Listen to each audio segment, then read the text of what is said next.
Wait a second. Before we attack each other and tear ourselves to shreds like a pack of maniacs, let's just open the sack first and see what's actually in it. It might not even be worth the trouble.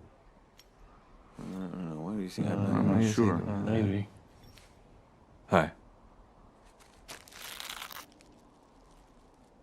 A rancid apple core, 2 worm-eaten banana peels, a moldy rice cake, a dried-up pickle, tin of sardine bones, a pile of broken eggshells, an old smushed-up rotten gizzard with maggots all over it. Okay, it's worth it.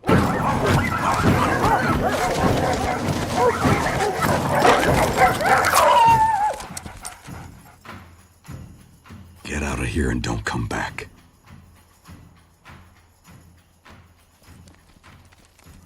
Sheesh, Igor. I think he chewed your ear off.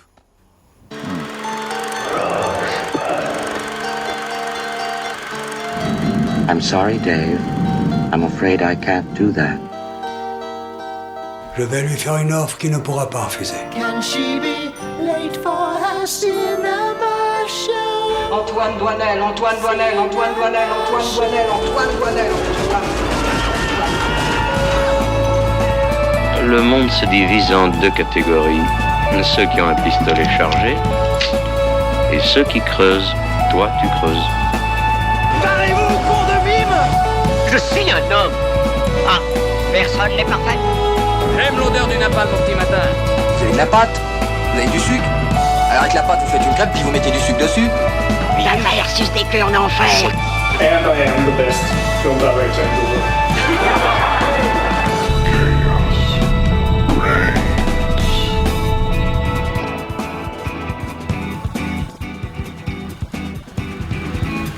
Bonsoir et bienvenue dans The Cinema Show, le rendez-vous cinéma de votre semaine sur Radio Campus Montpellier ou en live sur Twitch. Je suis accompagné ce soir pour cette avant-dernière émission d'une magnifique équipe, à commencer par Marie. Bonsoir Marie. Bonsoir Florent. Ça va ? Ça va et toi ? Ouais, très bien, merci. Ravi de t'avoir autour de cette table. Moi je suis ravie d'être là, enfin.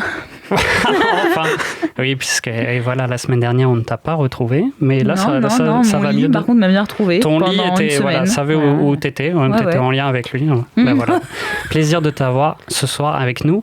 Et j'ai aussi bien sûr Gauthier. Mais en fait, que serait The Cinema Show sans Gauthier ? Je sais pas, j'arrive pas à trouver la réponse. Je sais pas. Plus rien.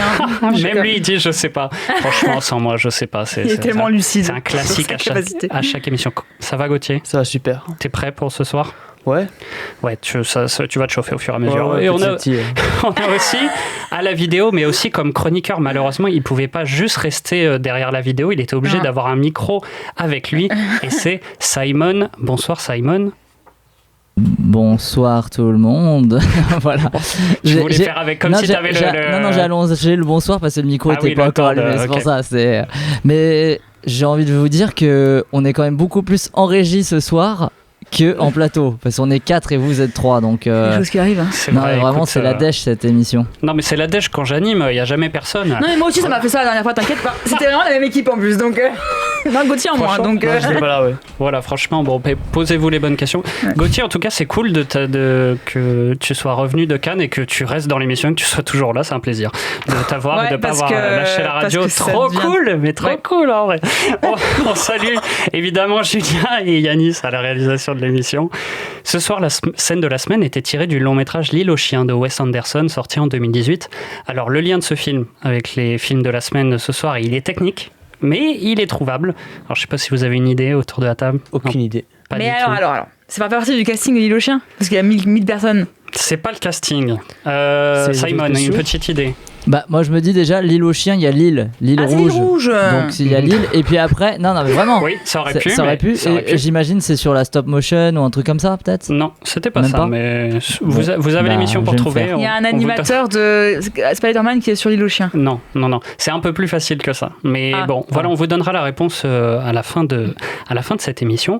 Mais parlons plutôt de Wes Anderson, qui sortira son nouveau long métrage Asteroid City dans 2 semaines. Alors, est-ce que vous êtes des aficionados du réalisateur autour de la table ou pas spécialement? Pas aficionados, mais j'aime bien. J'ai pas tout vu en fait. J'ai pas vu les classiques genre The Grand Budapest Hotel, donc je peux pas dire que je suis une aficionados. Mais j'ai hâte de voir le prochain. T'es au rendez-vous dès qu'il y a un film. Et moi j'ai pu voir le prochain à Cannes. Ah oui, alors. Ah ouais, c'est vrai. Excuse-nous. Oui, mais le gars, mais c'est cool de revenir nous en parler. Alors dis-nous ce que t'en as mais pensé. C'est pas mon Wes Anderson préféré. il est très sympathique, toujours son univers, mais je le trouve en deçà de par exemple Grand Budapest Hotel ou L'île aux chiens qui est mon préféré. Alors que certains critiques parlaient d'un retour au Wes Anderson d'avant, parce que c'est The French Dispatch par exemple, qui était presque une anthologie avec 3 histoires et presque dénuée d'émotion. Et là, apparemment, il serait revenu plus à ça, mais c'est peut-être pas du même avis. Après, j'ai pas vu French Dispatch, du coup, je peux pas vraiment comparer. J'adore celui. J'ai oublié le titre. Avec les scouts. Ah oui, Moonrise Kingdom. Excellent. Il est très bien sûr. Simon sur Wes Anderson, c'est un réalisateur que t'aimes plutôt? Ouais, ça va. Ouais, voilà. Hyper enthousiaste, c'est trop bien. On en reparlera de toute façon pour la dernière émission de la saison. On parlera de Wes Anderson et d'Asteroid City. Au programme de notre soirée, donc 3 films. Spider-Man Across the Spider-Verse, je vais dire avec toujours l'accent français, avec Joaquim Dos Santos, Cam Powers et Justin Thompson, Renfield de Chris McKay et L'île rouge de Robin Campillo. Nous ferons également une carte blanche autour de la notion de saga et de est-ce qu'en fait les deuxièmes films d'une trilogie, c'est pas juste pour faire le lien entre le premier film et le troisième film et qu'en fait on se prend une carotte et le film fonctionne pas juste pour ça. Alors commencez à réfléchir dans le chat, il va y avoir débat dans l'émission. Et en fin d'émission, nous retrouverons le quiz animé par Marie, bien sûr, et on clôturera par les recos de l'équipe. Mais commençons tout de suite par les news de Marie. Now, Buffalo's #1 news team. Good evening and welcome to Eyewitness News at 6. I'm Susan Ortega. And I'm Evan Baxter, and here's what's making news. Et comme toujours, on commence ces news par le mercato. Oui, et j'ai du lourd, du très très lourd. On commence par une annonce de casting, celle de l'adaptation live-action de la saga Dragon. Tout le monde se demande, est-ce que c'est Mouchou qui a obtenu le rôle de Croque-Mou ou plutôt Viserion ? Est-ce que Saphira reprendra le rôle d'Eve ? Oui, il faut beaucoup de rêves dragonesques dans ce début de news. Vous irez vous renseigner. En attendant, je vous dévoile les rôles principaux. Harold sera interprété par Mason Thames, que l'on a aperçu dans Black Phone, tandis qu'Astrid, elle, sera jouée par Nico Parker, aperçu notamment dans Dumbo, Réminiscence ou encore The Last of Us. Enfin, des actrices qui ont l'âge de leur rôle. On enchaîne avec ce qui est soit la meilleure nouvelle, soit la pire catastrophe ever. La série The Office va avoir droit à son remake féminin. Prévu pour 2024 sur Prime Video, la série suivra le personnage d'Anna Howard, responsable de l'entreprise d'emballage Flinley Craddick en Australie, interprétée par Felicity Ward. L'intrigue à peu de choses près donne ça. Lorsque la direction décide de mettre en télétravail tous les employés de la branche qu'Anna supervise, elle va se battre pour s'assurer que ses collègues restent sous un même toit. Ça sent d'avance les blagues de confinement. Sinon, qu'est-ce que j'ai d'autre dans ma besace ? Un Hocus Pocus 3, bien sûr. Alors que le numéro 2, pas si bon que ça, est l'un des titres les plus vus de la plateforme Disney, et j'y ai contribué, j'avoue, les grandes oreilles se sont dit qu'un 3, ça apporterait peut-être encore un peu de blé. On peut déjà s'attendre à retrouver notre trio de sorcières préférées après les sœurs Halliwell, en les personnes de Bette Midler, Kathy Najimy et Sarah Jessica Parker. Ah, quoi qu'il y a des tricks aussi. Bon, big up à tous les fans des Wings. Enfin, on finit ce mercato avec une rencontre divine, si je puis dire. En effet, Martin Scorsese a, figurez-vous, rencontré le pape pour discuter chiffon, notamment une nouvelle adaptation de la vie de Jésus. Après le scandale de la dernière tentation du Christ en 88, les vrais savent, Martin a voulu se racheter une conscience en prévenant sa sainteté en avance qu'il allait saccager la Bible, encore une fois, et qu'il est plutôt gentil, je trouve. En tout cas, hâte de voir la nouvelle aventure de Jésus sous la caméra de Scorsese. Jésus à la plage, Jésus en vacances, Jésus a un petit frère, tant de promesses en une seule info. Alors autour de la table, vous achetez quel projet ? Acheter, ça dépend. Pour se faire de l'argent, je vais prendre Hocus Pocus 3. Non, pour votre plaisir personnel. Imaginez, vous êtes assez riche pour ne pas vous préoccuper d'être encore plus riche. Alors, moi, je suis assez curieux alors, ça va paraître étonnant, mais du remake live-action de l'adaptation de Dragon. Ah, moi, j'adore Dragon. Dragon, moi, c'est un truc qui me touche pas particulièrement. Je trouve pas ça incroyable. Et du coup, pourquoi pas ? Peut-être c'est mieux en film. Peut-être qu'il faut le retenter en film, du coup, pour que ça soit bien. Oui, bien sûr. Après, mais je suis aussi curieux pour le Dragon, sauf que moi j'adore les 3 films. Et surtout, ce qui me rend très curieux, c'est que c'est le même réalisateur qui fait le live action que celui qui a fait les 3 films. Du coup, ça pourrait être pas mal. Ouais, si c'est lui qui est aux commandes, je me dis qu'il a vraiment une idée en tête et qu'il a des envies de faire autre chose. Bon, moi, The Office, je suis curieuse quand même. Hein. Ouais, mais c'est vrai que t'as dit blague de confinement, en fait j'avais pas pensé à ça, mais je me suis dit oula, on va tomber dans du connecté pour ceux qui ont la ref. Vraiment, allez voir Connecté sur Prime Video, c'est un classique du confinement et des mauvais tours du confinement. Et après, aller au Hocus Pocus 3, je suis un peu curieux. Parce que j'ai vu les 2 premiers, tu vois. Et moi le premier, c'est un de mes films d'enfance que j'ai vu, mais je ne sais pas combien de fois. J'adore le premier film. J'adore premier est très bien. Ouais, ça, c'est l'enfance qui parle. Ça. Et après le 2 on n'en parlera pas, mais le 3... mais je suis quand même curieux de voir les 3 sorcières revenir, moi ça me fait plaisir. Voilà. Simon, il y a un projet qui te tente plus qu'un autre. Non, mais je voulais juste réagir sur The Office peut-être. Faut pas oublier qu'en vrai c'est déjà des remakes les The Office. Genre le The Office US c'est déjà un remake du britannique, et même il y avait eu un remake français qui avait pas du tout fonctionné avec François Berléand. Il y avait eu qu'une saison pour Canal, donc c'est pas étonnant qu'ils refassent à nouveau une série comme ça, en tout cas dans un autre pays, puisque là tu l'as dit c'est l'Australie. Ouais. Donc, bon. Et là Ricky Gervais est encore à la production, Okay. donc il y a quand même genre des garanties quoi. Après en général quand on féminise des rôles, si c'est mal écrit quoi. Ouais. Ça peut faire peur, mais... Donc ouais, à voir pour la suite. Paraît-il, Marie, que les studios font nimp en ce moment. Oui, c'est qu'à le dire, et pas les plus petits. On commence avec Disney, dont le directeur Bob Iger a décidé de virer 75 employés du studio Pixar, dont 3 piliers de la firme. Angus MacLean, qui travaillait au studio depuis 1998, et qui a notamment supervisé des équipes sur Coco, Les Indestructibles 2 ou encore Soul. Galyn Susman, animatrice lumière notamment sur le premier Toy Story. Et enfin, Michael Agulnek, qui était vice-président marketing à l'international. Le point commun à toutes ces personnes, ils ont travaillé de près ou de loin sur Buzz l'éclair. Coïncidence ? Bon, c'est que le début d'une restructuration qui générera au total 7000 licenciements. Accrochez-vous bien, chez Disney, ça va secouer. Et sinon, chez Ghibli, c'est la roue libre. Le studio a décidé de ne pas faire de promo pour le prochain Miyazaki qui sort en juillet. How Do You Live ? Parce que selon son producteur Toshio Suzuki, au fil des années, je cite là, au fil des années, Ghibli a tout fait pour que les gens viennent voir nos films. On a réfléchi à nos campagnes marketing, on a pris plusieurs décisions en connaissance de cause, mais parfois on se disait aussi, et on n'a pas besoin de faire ça. Promouvoir un film de la même façon encore et encore, ça devient lassant. Donc là, on a voulu faire quelque chose de différent. Et alors là, ça tire à balles réelles. Il y a un film américain, j'ai failli dire son nom à voix haute, qui sortira cet été au même moment que le nôtre. Ils ont sorti 3 bandes annonces de ce blockbuster à tour de rôle. Et si vous les regardez toutes, vous savez par avance tout ce qui va se passer dans ce film. Que peut bien penser le public face à cela ? Il doit y avoir des gens qui se disent qu'après avoir vu toutes ces vidéos, ils n'ont plus vraiment envie de voir le film. Moi, je voulais l'opposé de cela. Bon, le gars a juste la flemme, disons les termes. Du coup, seule l'affiche a été dévoilée et ce sera tout jusqu'à la sortie du film. Le degré de confiance des mecs quand même. Que pensez-vous des différentes stratégies de ces studios ? J'imagine que vous êtes pro-licenciement de toute façon. Bien sûr, c'est justifié, le film est éclaté, donc c'est vrai. Non, mais c'est presque... Il y a un côté assez inquiétant parce que en fait c'est...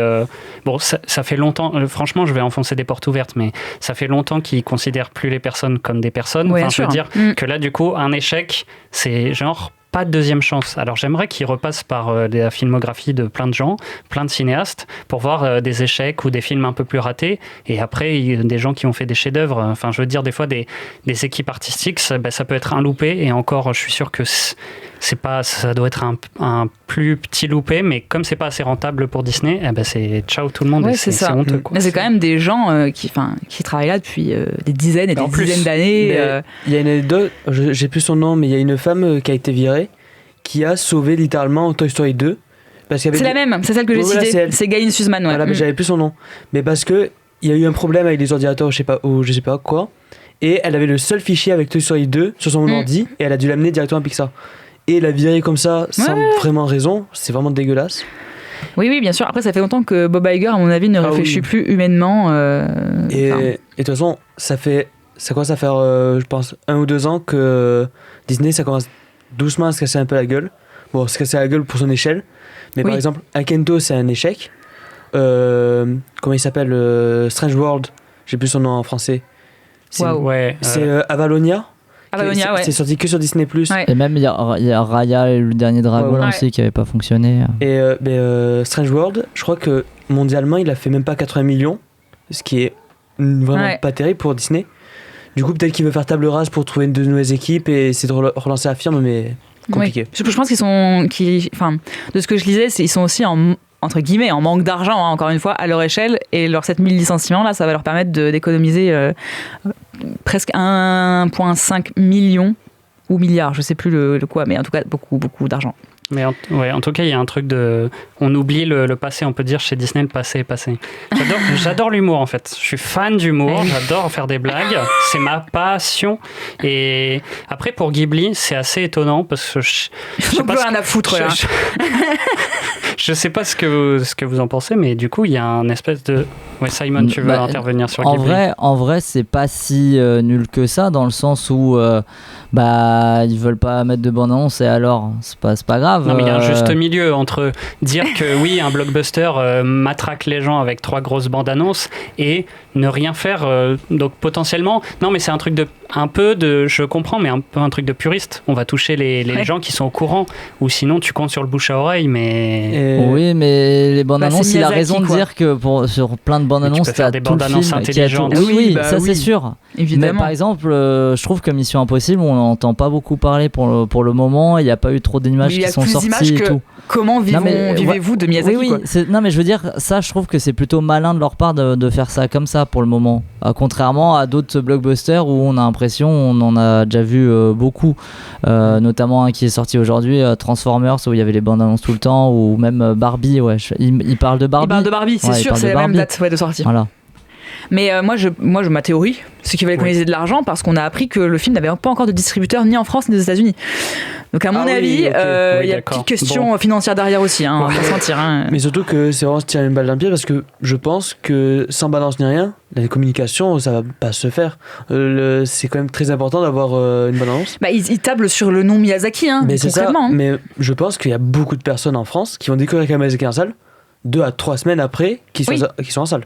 C'est obligé. Oui, complètement. Et puis, peut-être je me trompe, mais j'ai l'impression que la plus jeune génération connaît un peu moins le nom de Miyazaki aujourd'hui. Je pense aussi. Parce que oui, ça fait longtemps qu'il a plus fait de choses. Ça fait 10 ans qu'il a fait de films. Il y a moins d'auteurs aujourd'hui, même pour les films en général, que les acteurs sont beaucoup plus importants, ou les studios, quand c'est un nouveau Disney, etc. Le seul qui est, je pense, du studio, de l'animation japonaise qui a réussi à se faire vendre, c'est celui qui a fait Your Name et récemment Makoto Shinkai. Lui a réussi parce qu'il a fait Your Name et du coup il a été connu par une communauté. C'est vrai. En tout cas, si le prochain Miyazaki est bien, on sera les premiers à vous en parler et à faire office de bande-annonce et de com. J'espère qu'ils nous feront un virement.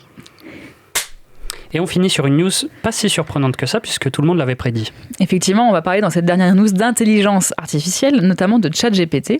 Charlie Brooker, le créateur de la série Black Mirror, a expliqué qu'il avait demandé à la célèbre IA de lui écrire un épisode de sa série, ce qui a donné, je cite, de la merde, d'après lui. Qui est étonné dans la salle? À première vue, cela donnait quelque chose de lisible, de plausible, mais en y regardant de plus près, je me suis rendu compte que c'était de la merde, parce que tout ce qu'il a fait, c'est rechercher tous les synopsis des épisodes de Black Mirror pour les mixer en quelque sorte, nous explique Charlie. Mais le plus drôle, c'est la suite. Je me suis rendu compte que j'avais écrit beaucoup d'épisodes où quelqu'un disait « Oh, mais j'étais dans un ordinateur durant tout ce temps !» Alors je me suis dit qu'il fallait que je siphonne tout ce qui en moi faisait un épisode de Black Mirror. Il ne sert à rien d'avoir une anthologie si vous ne pouvez pas enfreindre vos propres règles, si vous ne savez pas vous jeter un verre d'eau froide au visage de temps à autre. Alors, ChatGPT, je vous pose la question, mauvais scénariste ou révélateur de bonnes idées? Je vous le demande. Oula. En fait, le mec s'est rendu compte, grâce à ChatGPT, qu'il faisait la même chose depuis des années sur sa série, quand même. Bon. C'est bien, bon outil, du coup. Bon révélateur. Non, mais mauvais scénariste, c'était mais c'était sûr. Évident, tout le monde disait que les gens allaient utiliser les IA pour écrire leurs films, mais on se rend compte que c'est pas si intelligent que ça. Pas à ce point-là, quoi. Ouais, mais je pense que pour le moment, c'est pas intelligent parce que ça fait que citer ce qui a déjà été fait.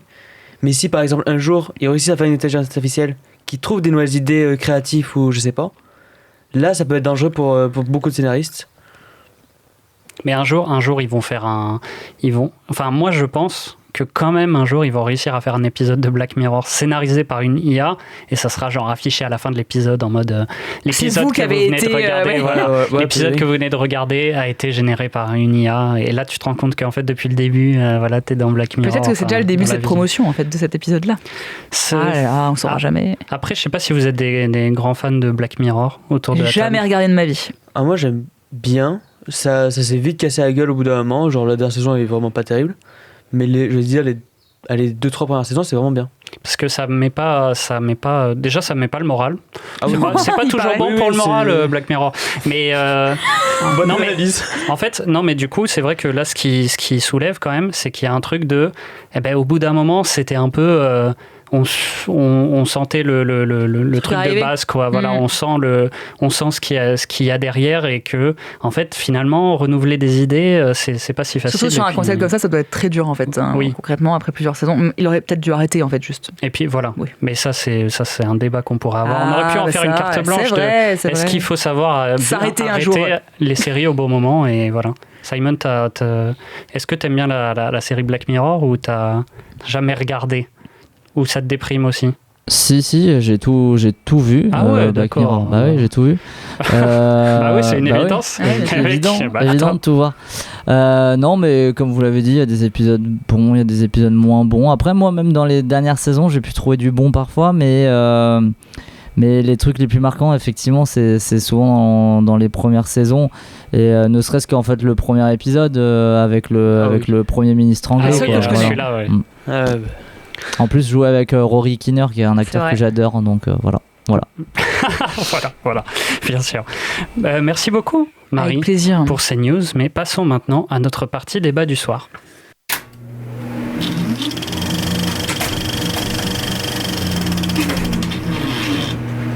Et cette semaine, on va vous parler de 3 films, donc Spider-Man Across the Spider-Verse, Renfield et l'Île Rouge. Et après la grande surprise qu'a été le premier opus, remportant l'Oscar du meilleur film d'animation en 2019, Miles Morales est de retour pour mettre une claque à Marvel et au cinéma d'animation dans Spider-Man Across the Spider-Verse, bande-annonce. Je m'appelle Miles Morales, j'habite à Brooklyn. Ici, je suis le seul et unique Spider-Man. Et franchement, ça se passe super bien. Oye, tu devais être là pour 17h. Ouais, oh, ça va. Ça va? Waouh. On te parle, ça va pas du tout. Du coup, t'es plutôt une vache ou un dalmatien? Je suis la tâche. C'est pas drôle.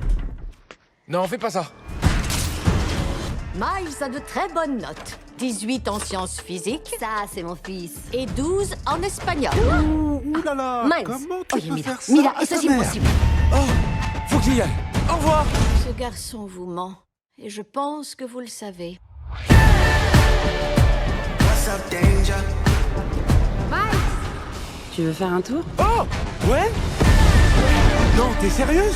Il y a une équipe d'élite avec tous les meilleurs spider-héros? Ouais. C'est qui le nouveau? C'est incroyable. Et c'est que le hall d'entrée. Miguel O'Hara. Il est à l'origine de tout ça. Comment on fait pour rejoindre la Spider Team? Tu ne pourras jamais en faire partie. Et surtout qu'on ne me parle pas de Doctor Strange ni du petit intello de Terre 19999. S'il te plaît, vas-y mollo avec le gamin. Il a eu un mentor épouvantable. Peter? Miles! Mayday! T'as un bébé? Eh ouais, j'ai un bébé. Je reprends la main. Miles, être Spider-Man, c'est faire des sacrifices. Tu dois choisir entre sauver une personne et sauver tous les univers. Renvoie-moi chez moi. Non, je suis désolé. Mais je peux faire les deux! Spider-Man réussit toujours! Pas toujours. Et Oncle Ben? Sans Oncle Ben, la plupart d'entre nous ne seraient pas ici. Tu ne pourras pas fuir éternellement! Je refuse de perdre un autre ami. Miguel, c'est pas ce qui était prévu! T'étais au courant? Tu ne te rends pas compte des conséquences! Tout le monde n'arrête pas de me dire ce que je devrais faire. Moi, je veux écrire ma propre histoire. Alerte générale, arrêtez Spider-Man. Toi? Non, à toi.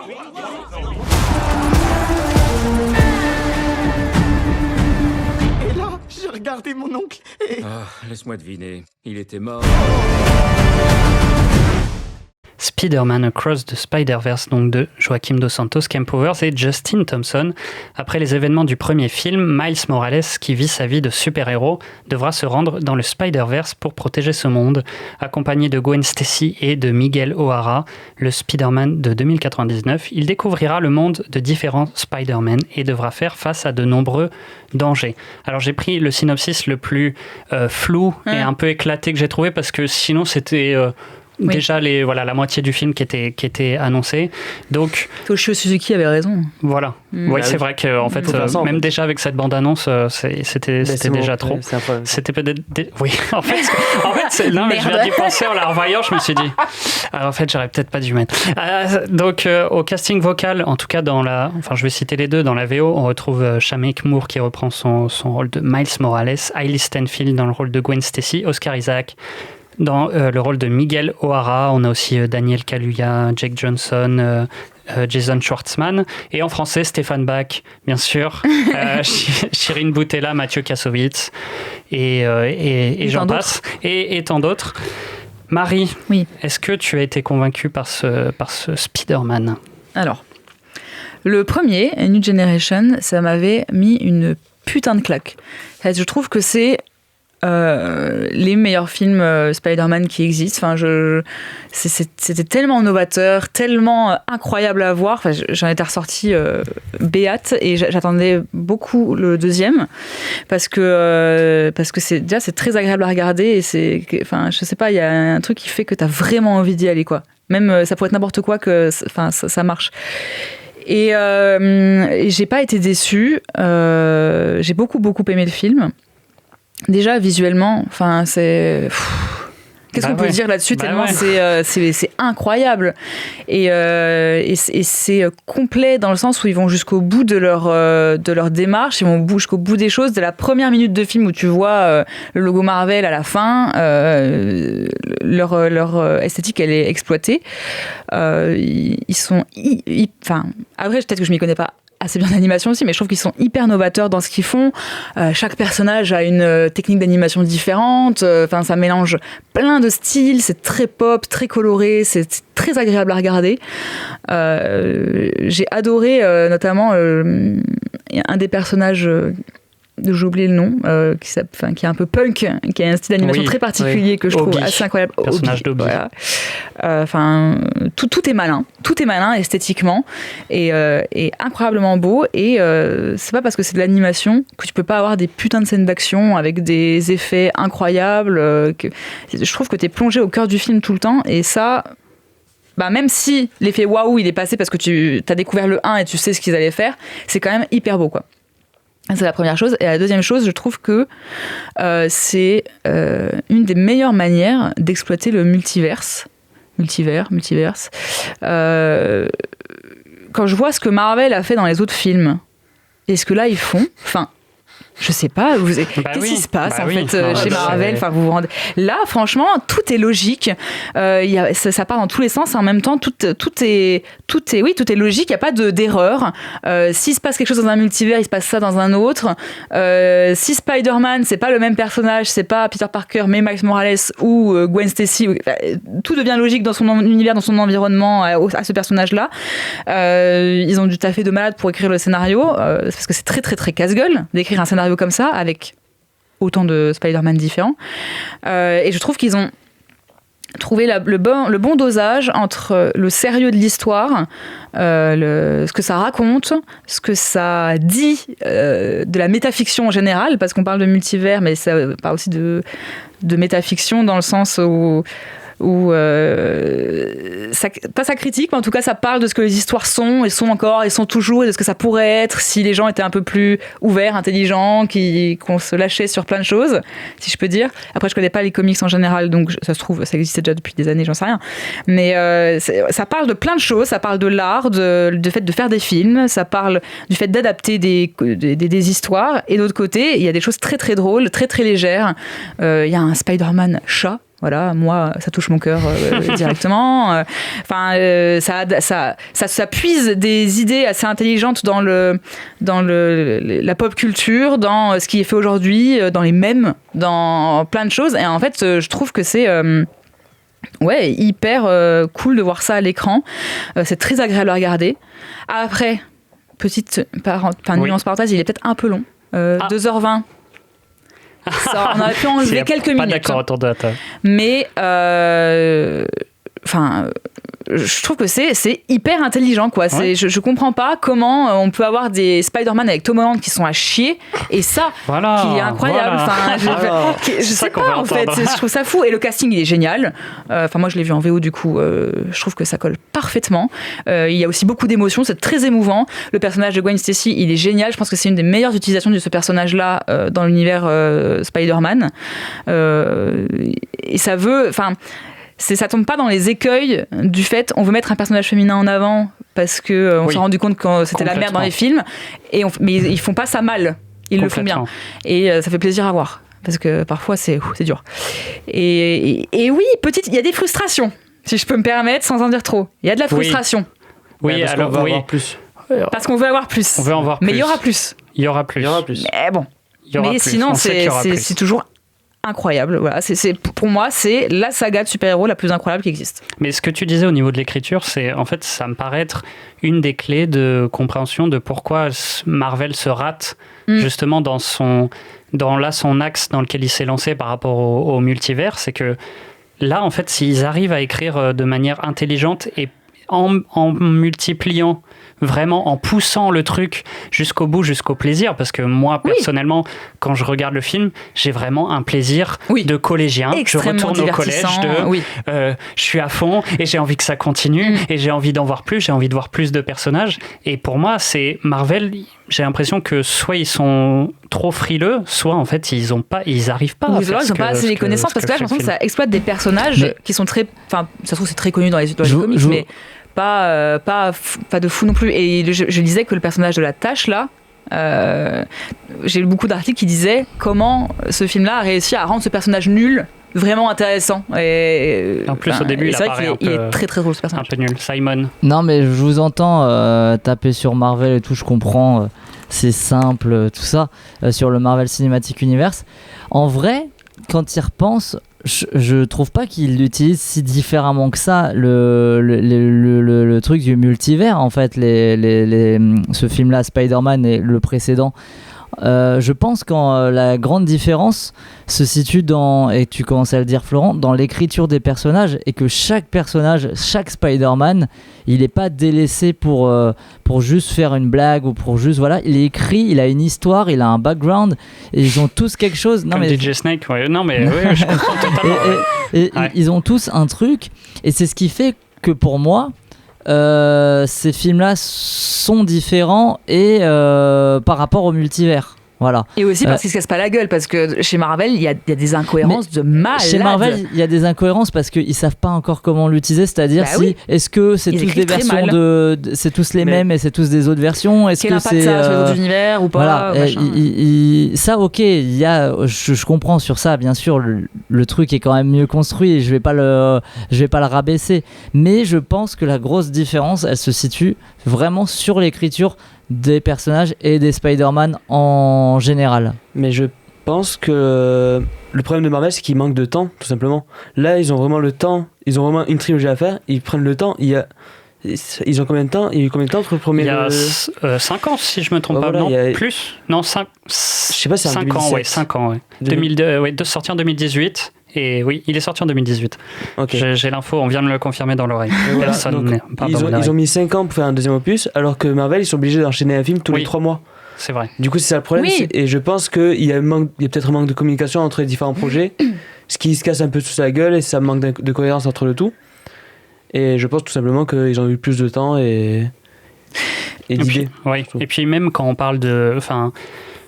Il y a un petit, je vais te redonner la parole, Gauthier, pour parler un peu un petit peu tes réserves sur le film, mais il y a juste un petit point où je le trouve un tout petit peu moins touchant que le premier, personnellement, le deuxième, même s'il est très touchant. Par contre, au niveau du style d'animation, de la liberté, il faut savoir, pour pas sans trop en dire, le premier méchant du long métrage, il est en papier, quoi. Enfin, en apparence papier. C'est un vautour qui est en apparence, justement, époque crayonnage, dessin. Mais dans quel film, en fait, on voit ça ? Et ce qui est fou, c'est que les personnages sont conscients, parce qu'elle le dit, ou je sais plus qui, t'es fait de papier. Et en fait, ils sont conscients de ce qui se passe autour d'eux. C'est comme si l'animation, c'était conscientisé, ouais. Et je trouve ça fou. Et puis, il y a des bonbons aussi dedans. On vous dévoilera pas tout, mais il y a des séquences qui m'ont régalé, avec des petits bruitages à la bouche. Mais en fait, ça régale. Incroyable. Mais Gauthier, je crois que tu avais des petites réserves sur le film. Tout d'abord, objectivement, le film est très bon. Il n'y a rien à redire. Merci. L'ADA incroyable, le montage incroyable. Voilà. Ensuite, maintenant, parlons sérieux. Non, mais c'est vrai, le film, objectivement, il fait tout ce qu'on lui demande. C'est très divertissement. Ça fait réfléchir sur pas mal de sujets, sur la narration, etc. Mais moi, j'ai un problème, c'est d'abord la bande-annonce. Donc, c'est en dehors du film, mais je trouve qu'elle en dévoile trop. Ça, c'est sûr. La bande-annonce te pose un problème qui arrive au bout de 2 heures de film. Et c'est vrai. Oui, bien sûr. Voilà, et qui est un peu en plus, c'est déterminant quoi. Ben oui, ça dévoile le climax quasiment. Ouais. Bon, il y a un gros cliffhanger avec plein de trucs qui se mettent en place, ça dévoile pas ça, mais ça dévoile tout ce qui se passe pour Miles Morales. Pas la clé de l'intrigue quoi. Voilà. Oui. Et du coup, tu mets ça devant la main.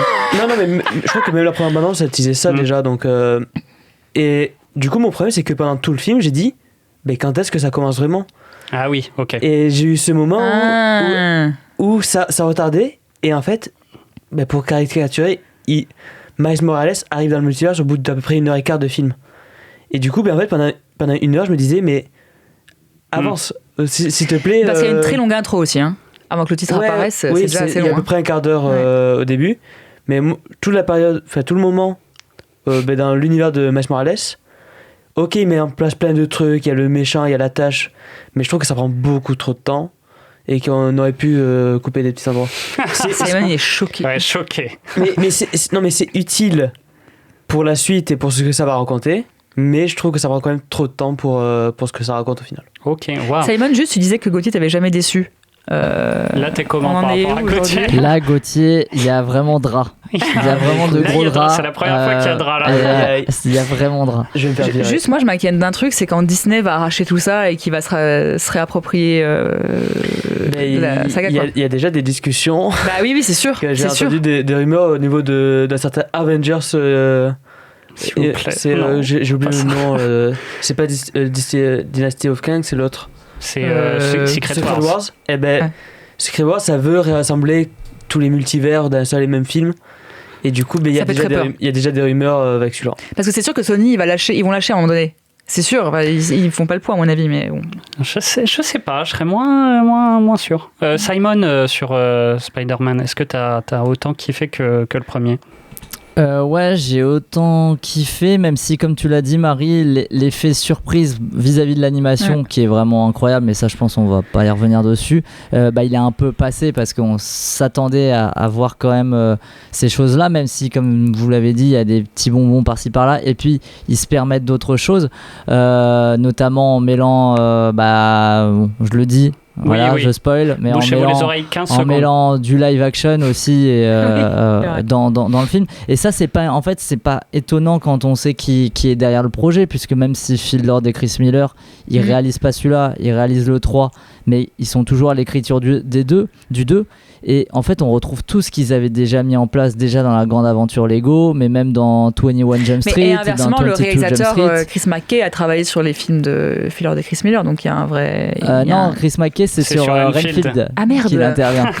C'est qui réalise là du coup? Là, c'est Ken Powers, Joaquin Dos Santos et Justin Thompson. Voilà. Mais Ken Powers, c'est intéressant de le voir aussi sur ce film-là, co-réalisateur de Saul et puis dramaturge américain qui a fait One Night in Miami, tout ça, donc c'est quelqu'un qui sait parler aussi de la communauté afro-américaine, tout ça, donc voilà, et tout ce mix-là, en fait, il fonctionne super bien. Et oui, ça mêle live action, tout ça, à certains moments, c'est hyper bien. Ça mêle aussi d'autres choses dont j'ai parlé il y a 30 secondes, voilà. Mais le film, il gagne tellement en ampleur au fur et à mesure. C'est un truc de malade. Genre, sur la fin, c'est vraiment... voilà, donc jusqu'à ce cliffhanger, c'est vraiment hyper... c'est épique de fou. Moi, je trouve que il y a une des meilleures scènes d'action en fait de cette année, quoi. Juste, il y a une longue scène d'action qui est pas en plus le climax du film. Je trouve que il est assez intelligent sur ça, c'est que on finit pas dans des grosses explosions, des trucs comme ça. Mais oui. Et c'est plus subtil. Et ce grand moment là on se dit ça y est, c'est peut-être la dernière grosse scène d'action tout ça du film. Elle intervient, genre il reste encore 30-40 minutes derrière, je sais pas. Et c'est un truc de fou cette scène aussi, une longue scène de course poursuite. Ce que je lui reproche un peu, c'est que parfois sur les scènes, et on parlait tout à l'heure du créateur de Black Mirror qui disait qu'il faisait toujours un petit peu la même chose, mais là aussi en fait on a une scène, par exemple cette scène d'action là, typiquement elle fait un peu penser à celle du 1 où il s'échappe aussi du complexe, il y a un complexe, le laboratoire, voilà. Ouais. Et ça, oui, mais tu vois, c'est un peu toujours dans le même mouvement, tout ça, donc il y a des choses qui se répètent. Après ça fonctionne bien avec le côté du coup méta du film, et c'est ça le cœur du film, et ce qui fait que le multivers fonctionne bien, c'est que oui, ils arrivent à tout raccrocher en disant que voilà, c'est toujours la même histoire qu'on a toujours eu dans les bandes dessinées, dans les films et tout, et qu'on nous rehommage tout ça. Et que tout ça, il y a une destinée derrière en fait, et que c'est super important de la suivre. Et Miles Morales, il vient se placer là dans le sens où lui, il va vouloir s'écarter de ce qui est prévu, et il commence déjà à le faire dans ce premier épisode. Et sur l'écriture, tout ça, ça résonne, ça fait écho, et je trouve que c'est hyper intéressant. La bande originale aussi est sympa, mais même le score du film de Daniel Pemberton, je crois que il est cool aussi. Mais en fait, allez voir les films de Phil Lord et Chris Miller, même en général, parce que c'est super bien ce qu'ils font, que ce soit en animé ou en live action. Les 21 Jump Street et 22 Jump Street, c'est des films méta de malades. C'est tellement bien ce film. Et c'est hyper drôle, bordel. Ouais, très drôle. Le 22 Jump Street, oh là là, il y a une scène qui me fait mourir de rire à chaque fois. Écoutez, on a pris du temps sur Spider-Man, mais il fallait. Franchement, ça les vaut, parce que c'est... Gauthier, tu t'acceptes que je dise que c'est un coup de cœur quand même autour de la table. C'est un banger. Ah oui, et j'attends énormément le troisième. Parce que vu tout ce qu'il met en place, le troisième va être vraiment bien, je pense. En fait, si on est autant frustré à la fin, c'est parce qu'on a envie de plus. Qu'on a envie, mais peut-être sinon, c'est que ça prouve que ça marche pas sinon. Oui, moi, je peux vous dire, comme ça, on sait la date, mais il sort le 7 avril 2024, je crois, le troisième. Ah, c'est pas loin. Il sort l'année prochaine. J'ai vu aujourd'hui qu'il y a des chances qu'il soit un peu repoussé un peu. Parce qu'ils n'ont pas le temps de finir. Mais oui, il doit clairement. Ce film-là, déjà, je pense, il aurait dû faire la clôture de Cannes, mais je le disais la semaine dernière, au lieu que ça soit élémentaire de Pixar. Bizarre, hein. Donc là, oui, s'il le décale et que parce qu'ils ont besoin de plus de temps pour le finir, j'espère qu'il sera à Cannes. L'info que j'ai vue, c'est il y a des chances qu'il soit décalé parce que je crois que la doubleuse de Gwen, elle a toujours pas fait son doublage en fait. Et du coup, c'est juste qu'elle a fait cette interview-là. Et du coup, on sait pas vraiment. D'ailleurs, en VF, il y a eu un changement de cast pour Gwen. Dans le 1, c'était Camélia Jordana, et là, c'est Shirin Boutella dans le 2. Bon, elles ont un peu une voix qui se ressemble, donc ça va. Mais voilà. Ça va. Allez le voir ça en va. VO. Par contre, Mathieu Kassovitz, c'est un... Mais ça, en vrai, ça va. Ça va, mais au début, quand il arrive, c'est un peu compliqué. Parce que tu te dis c'est Mathieu Kassovitz. Oui, voilà, en fait, tu dis c'est Mathieu Mais je pense qu'en VO, les gens se disent c'est Oscar Isaac. Donc en vrai. Non. Bah oui, mais parce que mais voilà. Non, mais moi je parle pour un public américain qui a l'habitude d'entendre sa voix, tout ça. Bon, allez, on va conclure sur ce film, mais foncez le voir, et j'aurais pas dû mettre la bande-annonce, mais voilà. Grave, parce qu'en plus, moi, je suis allé le voir sans voir la bande-annonce, donc c'était vraiment full surprise. Donc c'était la bande-annonce, je l'ai vue, je pense, au moins 5 fois. Il faut pas regarder. Mais pour notre première pause musicale, je vous propose que l'on s'écoute l'un des morceaux marquants de la bande originale du premier opus, Spider-Man New Generation, avec le Sunflower de Post Malone et Sway Lee. On se retrouve juste après.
You don't make it easy, no.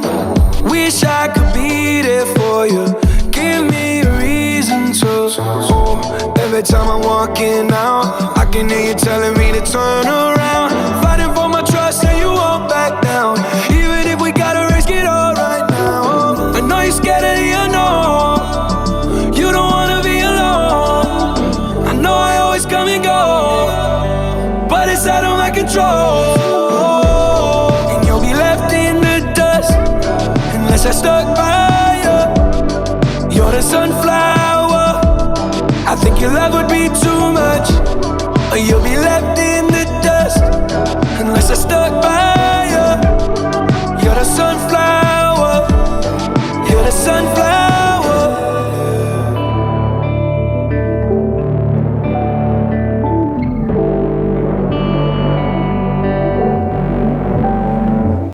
Vous connaissez Nicolas Cage? Oui. Vous connaissez Dracula? Oui. Eh ben là, il y a les deux en un, c'est Renfield, et on vous en parle tout de suite. Sorry to interrupt. Are you okay? I need to get out of a toxic relationship. Why don't you start by telling us what brought you here? My boss, he's different. You can't get him out of your head. No. I need your assistance. I'm coming, Master! Oh, you feel like he could destroy you with the snap of his fingers. Wouldn't even need to snap. Okay. That sounds familiar. Yeah, what? Renfield, bring me innocent victims. I want a handful of nuns, a busload of cheerleaders. And I just want a normal life again. But this modern world is a dangerous place.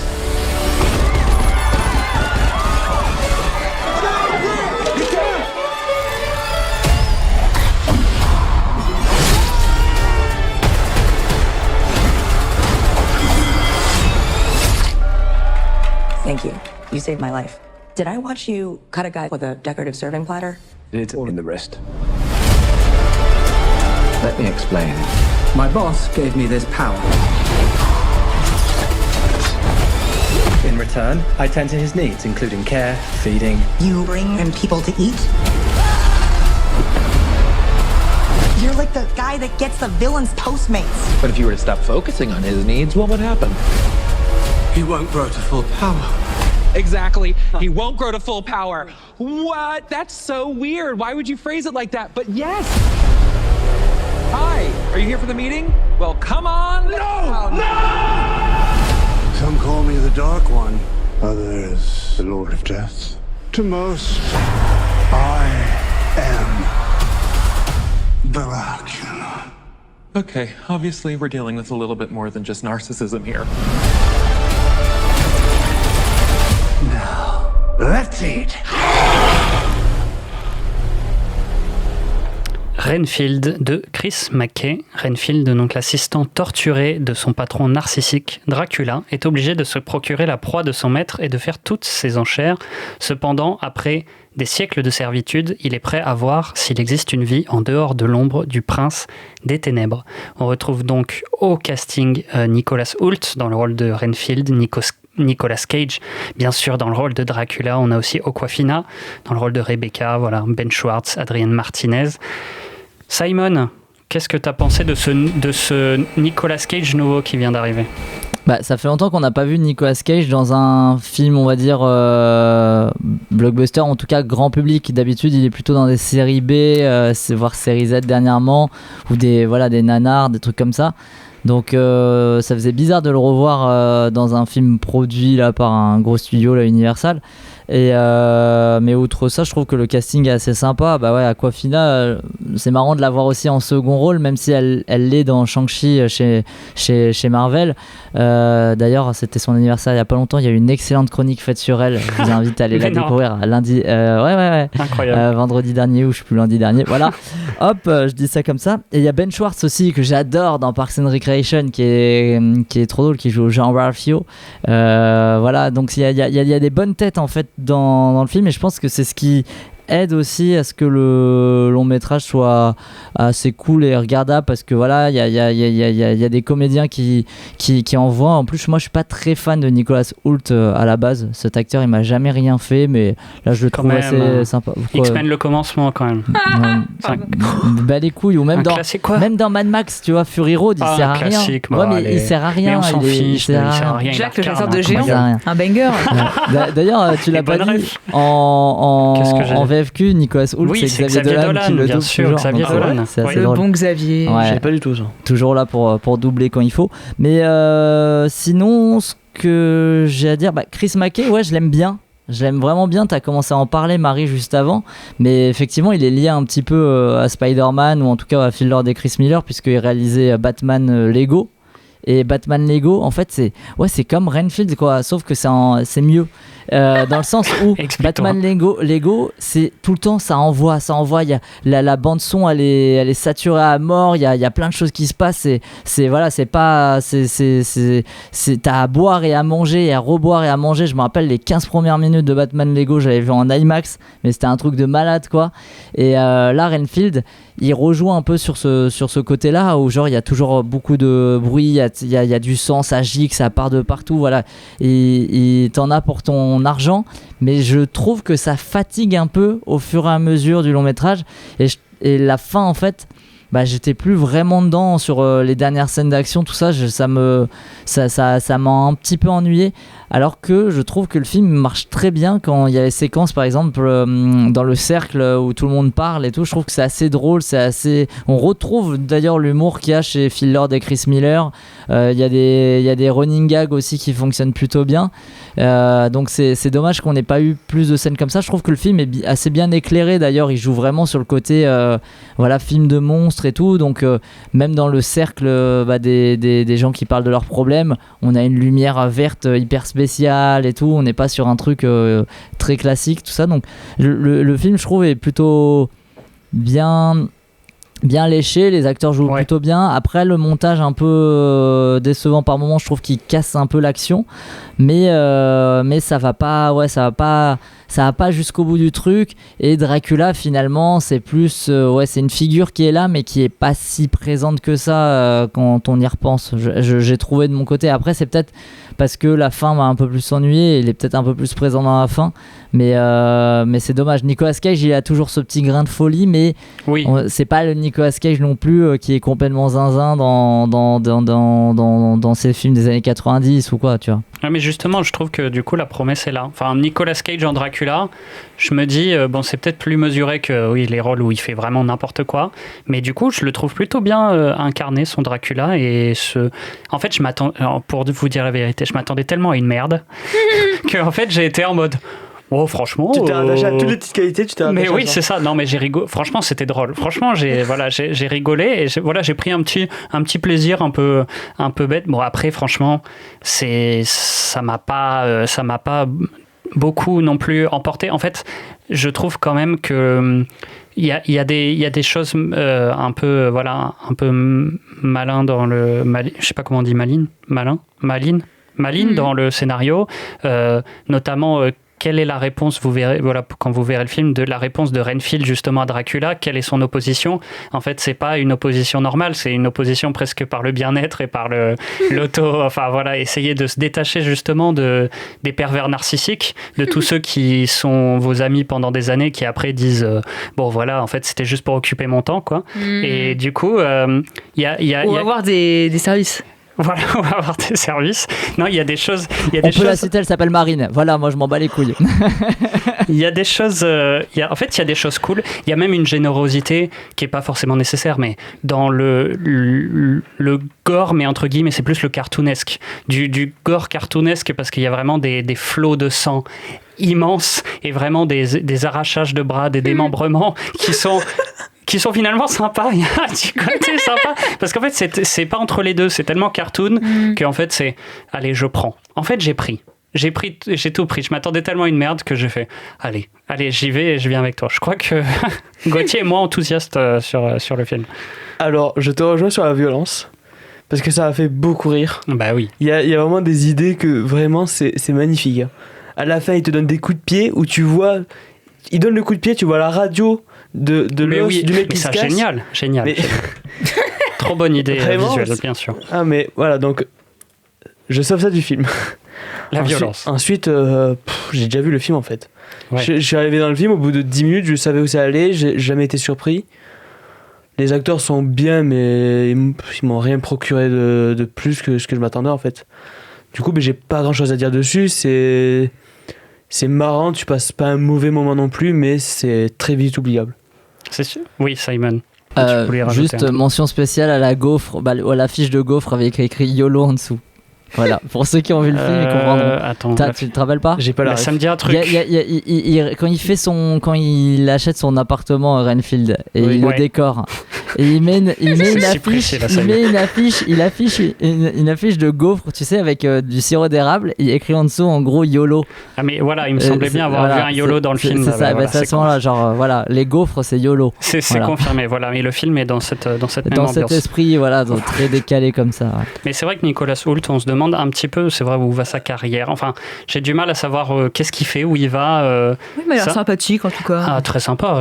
Ça a l'air d'être quelqu'un de très sympa. C'est un bon gars. Mais pour moi. Tolkien quand même, on n'a pas cité. C'était très bien Tolkien. J'ai pas vu. J'ai pas vu non plus. Ouais, mais voilà, on se demande où il va. Oui. Un petit truc en plus sur le film, j'aime bien le début qui parodie les vieux films de Dracula. Oui, ça c'est bien. Il y a un petit rêve qui est sympathique. C'est bien fait, c'est bien, voilà, bien usiné, c'est sympa, ça passe tout seul. C'est la pire des descriptions d'un film. Oh, ça passe tout seul, ça mange pas de pain. Mais on va passer donc à notre troisième film du soir. Est-ce que vous connaissez Madagascar? Oui. Vous connaissez La couleur rouge? Oui. Ah bah là, il y a les deux en un. Oui. Et c'est L'île rouge de Robin Campillo, bande-annonce. Vous venez d'atterrir sur le plus bel endroit au monde, le lieu de tous les plaisirs.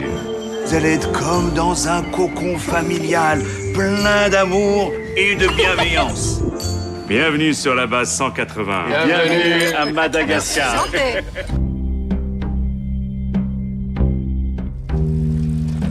I remember the color of your smile. Tu te maquilles trop.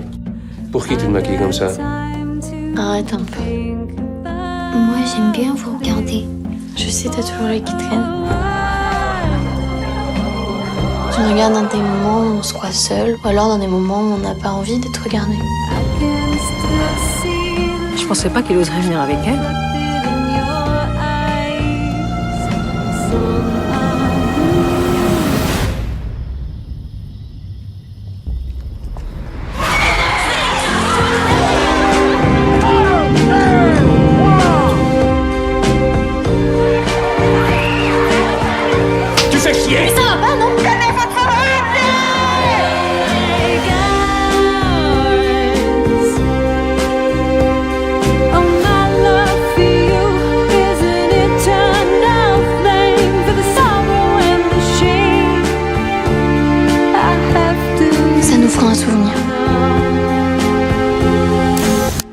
Je veux pas de souvenirs.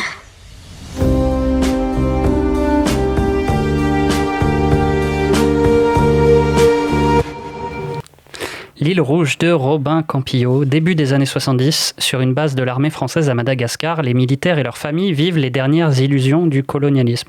Je lis un synopsis que j'ai même pas réussi à voir dans le film, même pas réussi à sentir. C'est pas grave.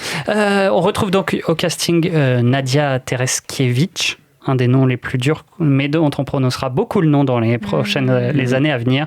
Queen Gutiérrez, Charlie Vaucel, Amélie Rakoto, Harry Malala, Hugues de la Marlière, etc. Gauthier sur l'île rouge. Là, on va être très long sur le film, je vous préviens, ça va être voilà, on va durer très très longtemps. Alors sur l'île rouge. Non, en vrai, ça va, c'est sympa. Les meilleures critiques de films, retrouvez-nous. Ça va, c'est sympa. On passe à la suite. Non, j'ai appris mal de choses. Je savais pas toute cette histoire de famille mutée à Madagascar pour surveiller des cas armés. Je ne connaissais pas cette histoire. Où il y a plein de familles qui sont mutées partout en Afrique. Et il y a une citation de la mère qui est intéressante, qui dit « J'ai jamais eu un enfant au même endroit dans chaque pays. » Parce qu'ils sont obligés de partir, de se reconstruire à chaque nouvel endroit. Du coup, j'ai trouvé ça sympathique. Et il y a tout un imaginaire autour de l'enfant qui se plonge dans ces livres que j'ai trouvé vraiment beau, autour de l'univers de Fantomette. J'ai trouvé ça attachant, beau et mignon. On suit un petit enfant qui suit son imagination. Et voilà, je sauve ça du film. Et ensuite, je me suis pas mal ennuyé. Et j'ai pas trop compris la fin. On passe 1h40 avec la famille. Et les 20 dernières minutes, ça parle de toute autre chose. Ça change de point de vue, ouais, complètement. Mais complètement. Mais en fait, j'ai l'impression qu'ils ont voulu passer de la petite histoire autour de la famille à d'un coup la grande histoire où ils ont voulu instaurer plein de trucs autour du colonialisme. Et du coup, ça sort un peu nulle part. Et ça fonctionne pas. Ouais, ça fonctionne pas du tout, ça. Mais je pensais que justement que le film allait raconter la grande histoire à travers la petite histoire. Et en plus, je sais que le film est beaucoup empreint d'un récit autobiographique, hein, si je me trompe pas, de Robin Campillo. Mais c'est toujours le piège pour moi. En fait, toutes les idées sont là. Tout semble bon, on pourrait aller dans plein d'axes, l'axe de l'enfance, etc. Il y a des super idées, ça pourrait presque être touchant à la fin, mais en fait tout est là, et je le vois, je dis ça pourrait être super, mais ça ne me provoque rien, le film passe sur moi comme ça, et s'en va, et je sors de la séance, et c'est terminé, donc vraiment j'ai pas grand chose à dire, parce que ça aurait presque mérité, on a presque envie de lui dire, non mais rebosse un peu plus, pousse les choses et peut-être que ça sera bien. Il y a peut-être trop de personnages en fait. Ils essaient d'aborder trop d'arcs narratifs. On ne sait pas vraiment sur qui se concentrer. En fait, au début, on pense qu'on va être tout le long avec l'enfant. Ensuite, il y a toute une histoire avec le comment il s'appelle, le guerrier là qui est avec je saurais même pas être sûr de son nom de personnage, tu vois, dans les trucs, mais oui, voilà, vous voyez quoi. On suit un soldat de l'armée qui veut épouser une habitante de Madagascar, et au final elle est non, je comprends pas il essaye de me dire un prénom, je pense, mais c'est Bernard, non? On suit pas l'histoire de Bernard. Et c'est marrant, c'est sur la fin en tout cas, il y a l'histoire de la Marlière. Il a vachement bien suivi le film apparemment. Mais oui, à la fin on suit l'histoire de Bernard avec la meuf de Madagascar. Ah bah voilà, ça doit être ça. C'est Bernard. Même qui est au début, il est avec une meuf qui est blanche. Oui, c'est ça. Oui, c'est Bernard. Bah oui, Bernard. Bon. Et Simon sur l'île rouge. Alors, là quand même on l'a pas trop dit, mais on parle d'un film de Robin Campillo. Normalement ça devait être le film d'après de Robin Campillo, après 120 battements par minute, qui a marché de ouf, qui a marqué à Cannes, qui a marqué au César. Donc ce film-là, il est complètement osef. C'est ça qui est bizarre. c'est vrai. On s'en bat les couilles, limite. Et la promo aussi s'en bat les couilles. Et je pense que ça vient beaucoup du fait qu'il n'ait pas été sélectionné à Cannes. Et s'il n'était pas sélectionné à Cannes, on en parlait déjà aussi la semaine dernière, c'est qu'il y avait une raison. Et la raison, on a pu la découvrir cette semaine. C'est que c'est un film. Non, mais oui, c'est vrai. C'est un film de bande-annonce pour moi. C'est-à-dire que quand tu vois la bande-annonce, ça a l'air d'être quand même stylé. Les plans sont magnifiques et tout. C'est vrai. Mais c'est un peu mixé n'importe comment, parce que tu te dis, c'est dans une bande-annonce, faut vendre le truc et tout. Mais en fait, quand tu vois le film dans l'état, non, ça t'emporte pas. Et c'est dommage que les séquences de Fantomètre, du coup, ça soit les meilleures du film, quoi, quand on en est à là. Et c'est des séquences qui sont hyper particulières, parce que déjà, le film commence par là. Et t'as l'impression de pas être dans un film de Robin Campillo déjà, parce que c'est une séquence c'est une séquence d'action, et puis surtout c'est une séquence d'action où les personnages sont aussi ils ont des masques, à part le personnage de Fantomètre qui a un masque, les décors sont faits comme si c'est en miniature et tout, donc c'est stylé, tu vois. Et après à côté de ça, t'as en même temps un film sur Madagascar. En fait, vous l'avez dit un petit peu, mais il y a beaucoup trop de choses, trop de sujets, et qui sont pas bien abordés. Et je pense que lui, son but, c'était vraiment de faire ça, de faire une bascule au fur et à mesure, et que voilà, à la fin, on se concentre sur l'histoire de Madagascar. Mais on s'en fout. Tout ce long passage, en fait, qui nous amène à la transition, d'ailleurs, je trouve qu'il vient un peu comme ça, quoi, avec l'enfant qui suit le personnage, et on sait pas pourquoi il le suit en mode Fantomètre, du coup, puisqu'il s'habille pareil, et il suit le personnage, et puis finalement on se concentre sur le personnage de Bernard, et puis finalement on se concentre sur la meuf de Bernard. Et très beau Bernard film. a jamais dit nos cœurs. Non mais ça veut dire beaucoup de choses, c'est super beau esthétiquement parlant, mais ça veut dire beaucoup de choses sans vraiment savoir où aller, et du coup on est complètement perdu, et c'est dommage. Et tu l'as très bien dit, Florent, j'ai l'impression que c'est un brouillon de film. C'est un brouillon de film qui pourrait être un peu plus maturé, il pourrait donner quelque chose on sent le potentiel, quoi. D'accord, mieux, ouais. On sent tout. Mais oui, parce que d'ailleurs ces séquences de Farinette, juste pour ça, moi j'ai envie de voir un film limite sur dessus. Fantomètre, ah putain, Farinette, c'est dans l'Hélène et les garçons. Attention, allez voir ça. Pourquoi j'ai des rêves d'Hélène et les garçons? Non, Fantomètre, d'ailleurs c'est très raciste, Farinette dans Hélène et les garçons. Fantomètre, ouais, ces séquences là, elles sont vachement bien, et c'est hyper surprenant de les voir dans ce film. Mais encore une fois, qu'est-ce que ça vient foutre là ? Moi, ça m'a surpris. Et en même temps, j'étais genre en mode, bah ouais, c'est trop bien qu'il y ait une séquence comme ça, qu'il y ait des séquences comme ça. Dans un film d'auteur français, ça sort, ça nous change complètement d'habitude. Bon, écoutez, globalement, on peut dire que voilà, on a été plutôt déçus, on voit le potentiel, mais voilà, plutôt déçus. Donc, on attendra le prochain film de Robin Campillo. Vous avez raté le début de l'émission parce que vous vouliez me faire un virement, mais vous ne retrouviez pas mon RIB. Alors, je vous fais le dicter en direct. Alors, donc, FR 76, non, pas de souci. On vous résume tous nos avis en un seul classement.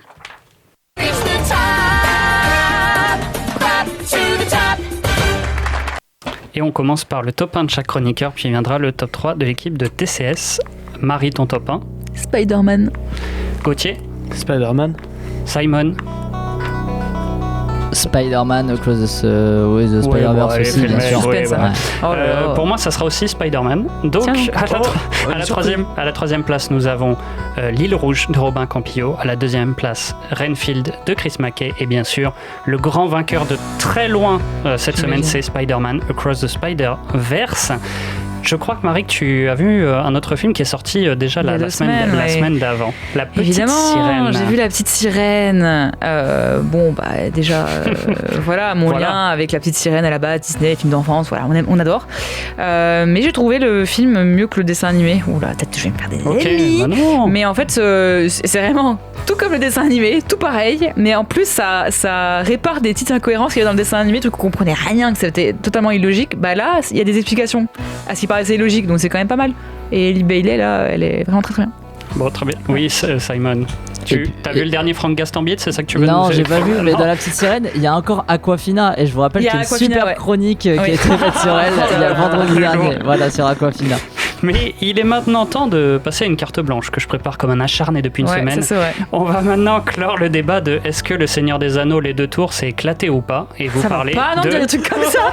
Et vous parlez de trilogie et de saga. Nom de Zeus! Doc! Non, Doc, me faites pas ça! Oh, bravo. Merci, ok.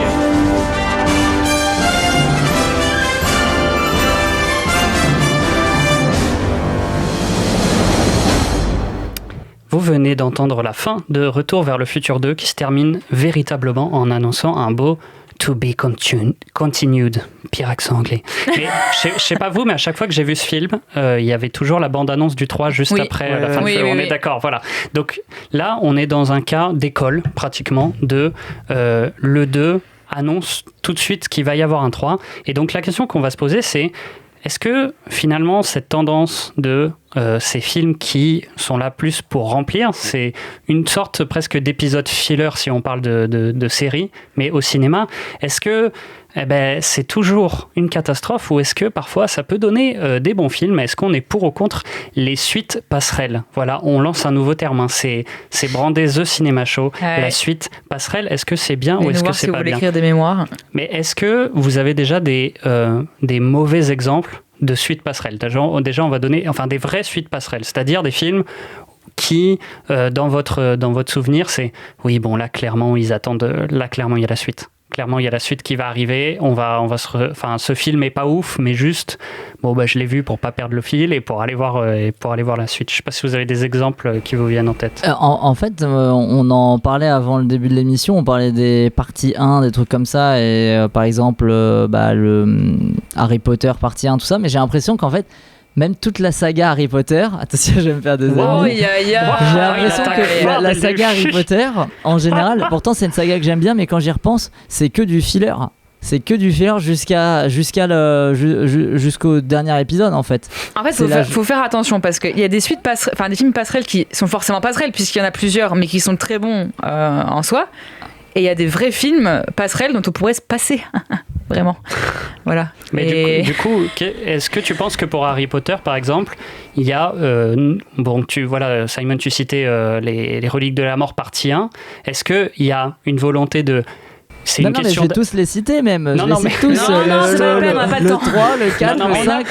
Surtout le 5 et 6. Le 5 et 6, c'est des gros fillers de ouf. En fait, je pense qu'on peut pas dire ça à partir du moment où c'est adapté de livres qui sont uniques et qui existent. Par contre, quand tu découpes en deux parties un seul livre, là oui, on peut se poser des questions sur est-ce que vous avez voulu faire plus de blé ou est-ce que vraiment ça en valait le coup?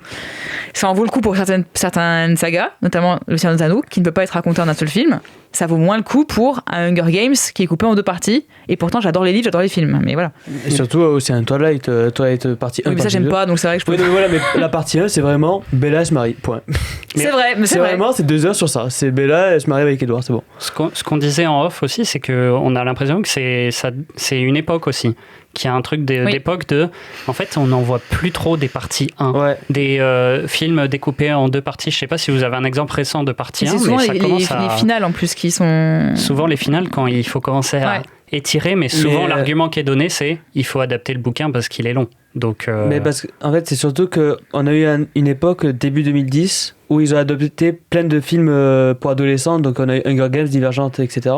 Ah, Divergente, j'avais oublié. Mais oui, Divergente. Dont la fin a été annulée d'ailleurs. Le dernier film a été annulé. Mauvais. Et ouais, mais même justement le dernier, c'est le 3, mais on a juste la partie 1. Oui, il y a juste la partie 1, ouais. Voilà. Parce que ça fonctionnait plus, ça s'est cassé la gueule. Et en fait, on a eu toute cette mouvance avec ces adaptations. Et c'est ça qui a lancé un peu la. Enfin, je pense que ça a commencé avec Harry Potter. Et ensuite, ils ont adapté ça avec Twilight, etc.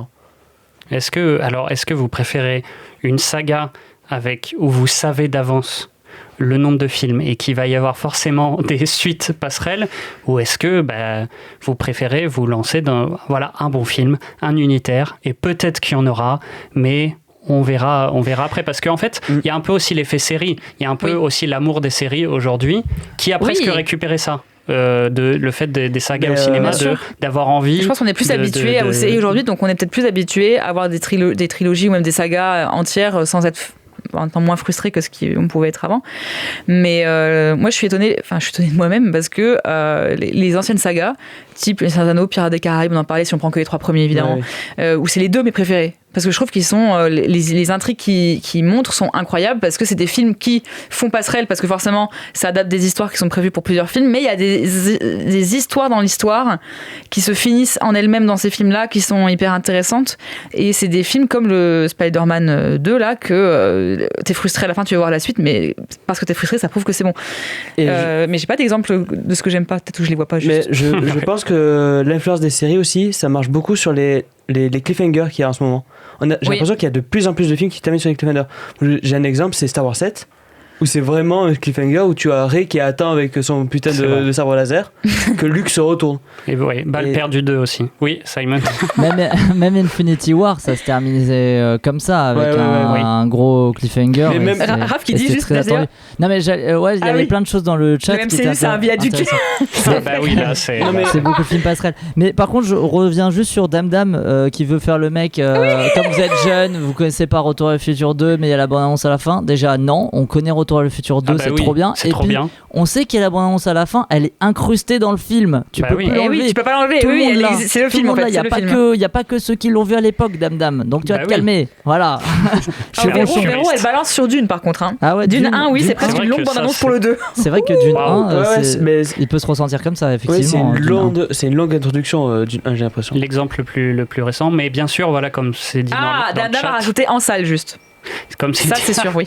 Oh là, il y a un nom de Simon. Simon n'est pas d'accord, mais là, il y a un débat. Non, mais on n'est pas assez vieux pour voir dans la salle. Oui, mais Retour à le futur. Ouais, ok, mais Retour à le futur 2, on l'a dit, tu l'as dit au tout début, Florent, qui a la bande-annonce à la fin. Oui. Et parce qu'on le sait, parce qu'elle est incrustée dedans. Oui, ça, on le sait. Non, mais il voulait juste dire qu'on est trop jeune pour l'avoir vu en salle. Et c'est vrai. Ok, c'est bon, j'arrête de m'énerver sur Dame Dame. On est très jeune, excusez-nous. Il va te dire bonsoir dans 30 secondes, Marie, il sera content. Moi, j'aimerais finir avec un exemple qui presque me fatigue ces dernières années, et pourtant j'ai beaucoup aimé les 2 premiers films, mais en fait quand par exemple Avatar ou les Animaux Fantastiques on m'annonce 5 films, je suis fatigué d'avance en fait. Oui c'est vrai, totalement. Alors, Animaux Fantastiques, je suis d'accord. Avatar, c'était un peu prévu qui est... Oui, mais c'est fatigant quand même. C'est pas excusable. Parce que tu dis à quel moment le mec, il s'imagine déjà 5 films. Enfin, je trouve que ça annonce quelque chose d'éclaté. Après, j'ai pas vu Avatar 2, mais bon. Moi, j'ai hâte de voir la suite d'Avatar parce que j'aime beaucoup. Je sais que Simon, il a détesté le 2. Moi, je déteste le 1. Oui, non, mais moi, j'aime bien cette façon-là de... Si on sait qu'on a plusieurs films en réserve, vaut mieux le mettre en avant. Moi, je m'en fous, en fait, qu'il y ait des épisodes un peu filler qui placent des choses, tu vois. Si c'est bien construit, je préfère une saga qui est bien construite comme ça de A à Z, plutôt que des trucs où on doit jongler en fonction de ce qu'on a rajouté après parce qu'on n'y avait pas pensé et tout. C'est pour ça que Marvel, oui, complètement. Marvel, voilà, et c'est pour ça que les Seigneurs des Anneaux c'est bien, et c'est pour ça que les Avatar mais les Marvel c'est clairement ça où en ce moment on a plus hâte de voir les scènes post-génériques que le film en lui-même. C'est quand même grave, je pense, de penser... de savoir ce que ça va annoncer pour la suite. Mais parce qu'en fait, ces films-là dépendent aussi de tellement de choses autour des acteurs qui ont plus de contrat, de machin qui quittent le film, machin qui a un problème. Jonathan Majors. Alors que les anciennes sagas, j'ai l'impression qu'ils signaient des contrats à l'avance pour les 3 films, puis c'était terminé. Et puis... Mais voilà, mais on en a parlé avant de commencer. Les anciennes sagas, je vais parler de Matrix parce que c'est une saga que je connais beaucoup, fait que je me suis beaucoup intéressé dessus. Et ça a fait ça pour plusieurs sagas, c'est que d'abord il y a eu un premier film, ils ont vu que c'était un succès, et directement après il y a eu deux films commandés. C'est pour ça que Matrix 2 et 3 sont très liés, et c'est pour ça aussi que Pirates des Caraïbes 2 et 3 sont très liés.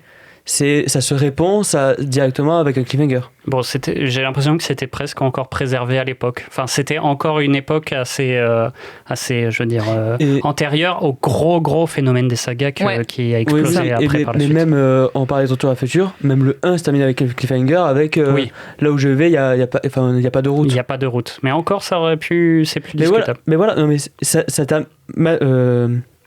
Retour à la future 1 termine de la même manière que Matrix 1. Où ça t'annonce la fin de l'histoire, mais ça te dit ça peut continuer. Mais en tout cas, voilà, un des pires épisodes filler pour moi de Passerelle. Suite Passerelle, balle perdue 2, parce qu'en fait, j'ai attendu que le film commence tout le temps, et puis en fait. Ça devait commencer. Et d'un coup, il s'est terminé, donc c'était genre. Merde! Non, bon, un jour, on vous racontera cette séance qu'on a vécue de balle perdue 2. Et puis, franchement, on ne peut même pas raconter, c'est à vivre. C'est dommage pour les gens qui n'étaient pas là, quoi. C'était à vivre. Donc, les suites Passerelle, au cas par cas. On va dire au cas par cas, mais attention, James, attention. Attention le MCU, le DCU, en fait. Attention le MCU. Mais il est temps de passer sûrement au meilleur moment de cette émission. Waouh. J'ai nommé le quiz. The game is on.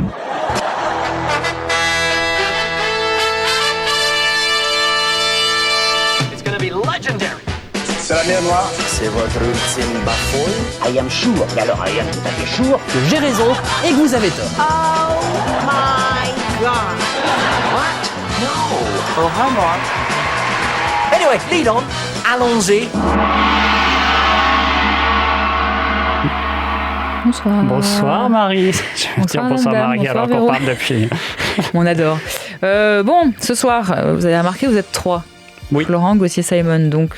C'est un face-à-face. Waouh. Un chacun pour sa peau. Simon participe depuis la région. Nous, on n'est pas 3, on est 4 ici. On va vous monter en l'air, voilà. Alors, allez.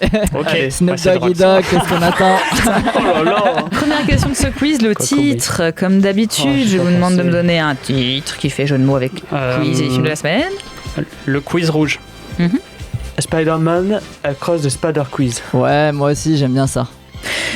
Non. The Quizverse. C'était Ren Quiz. Désolé. Aïe. Musique de film. Tous à vos casques. Dans quel film peut-on entendre cette musique?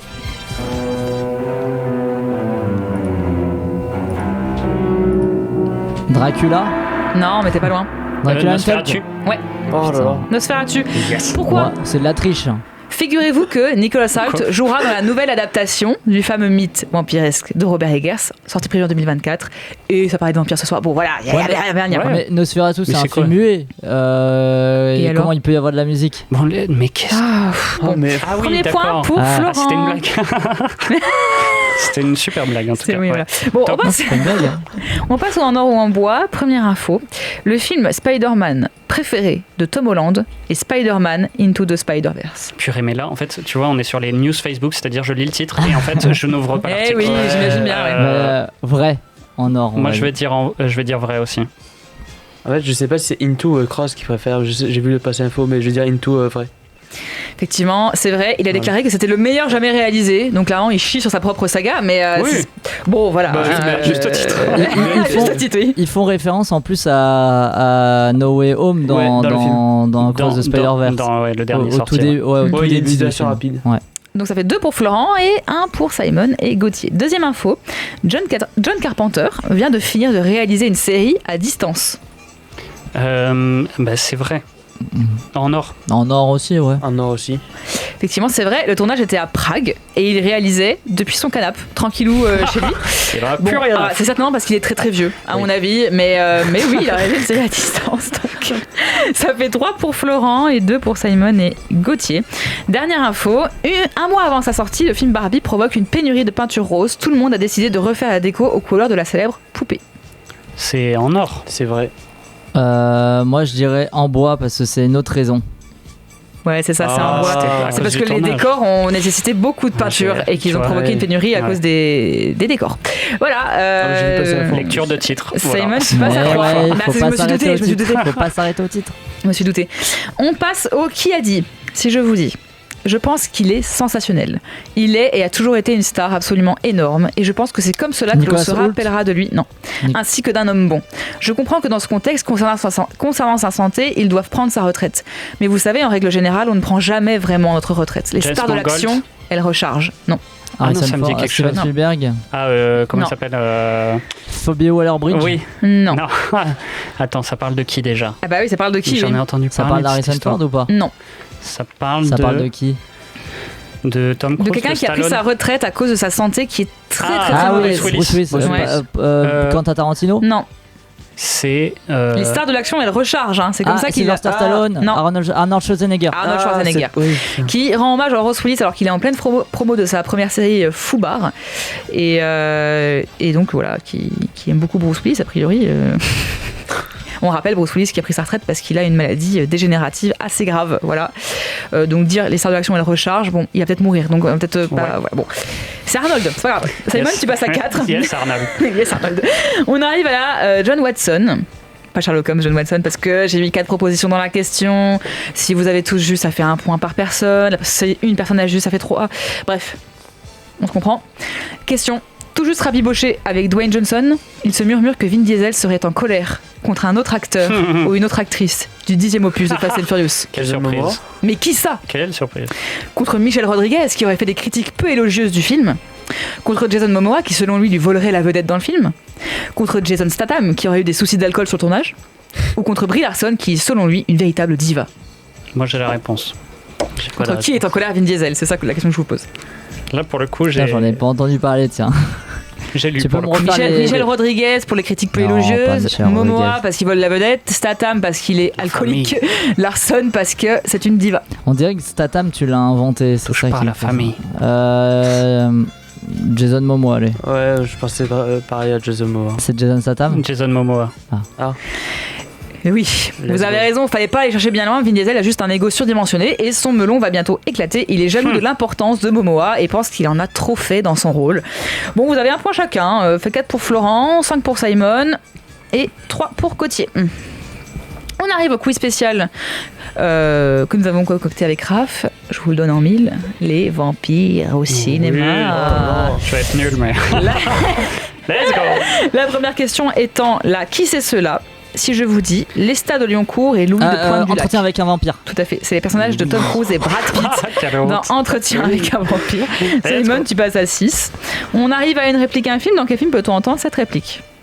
Quand on se prépare pour une sortie en ville, entretien avec un vampire en toute intimité. Vampire, alors effectivement, vampire en toute intimité de Taika Waititi. Non, mais pour moi, c'est dur de faire tout en même temps. Oui, c'est ça. Ouais. Pour moi, c'est vraiment un banger ce film. Voilà, je l'adore. Je suis ravie que tu l'aies trouvé parce que j'avais peur que personne ne le trouve. Et donc, ça fait 5 pour Florent. Mais si, c'est trop bien. Oui, c'est incroyable.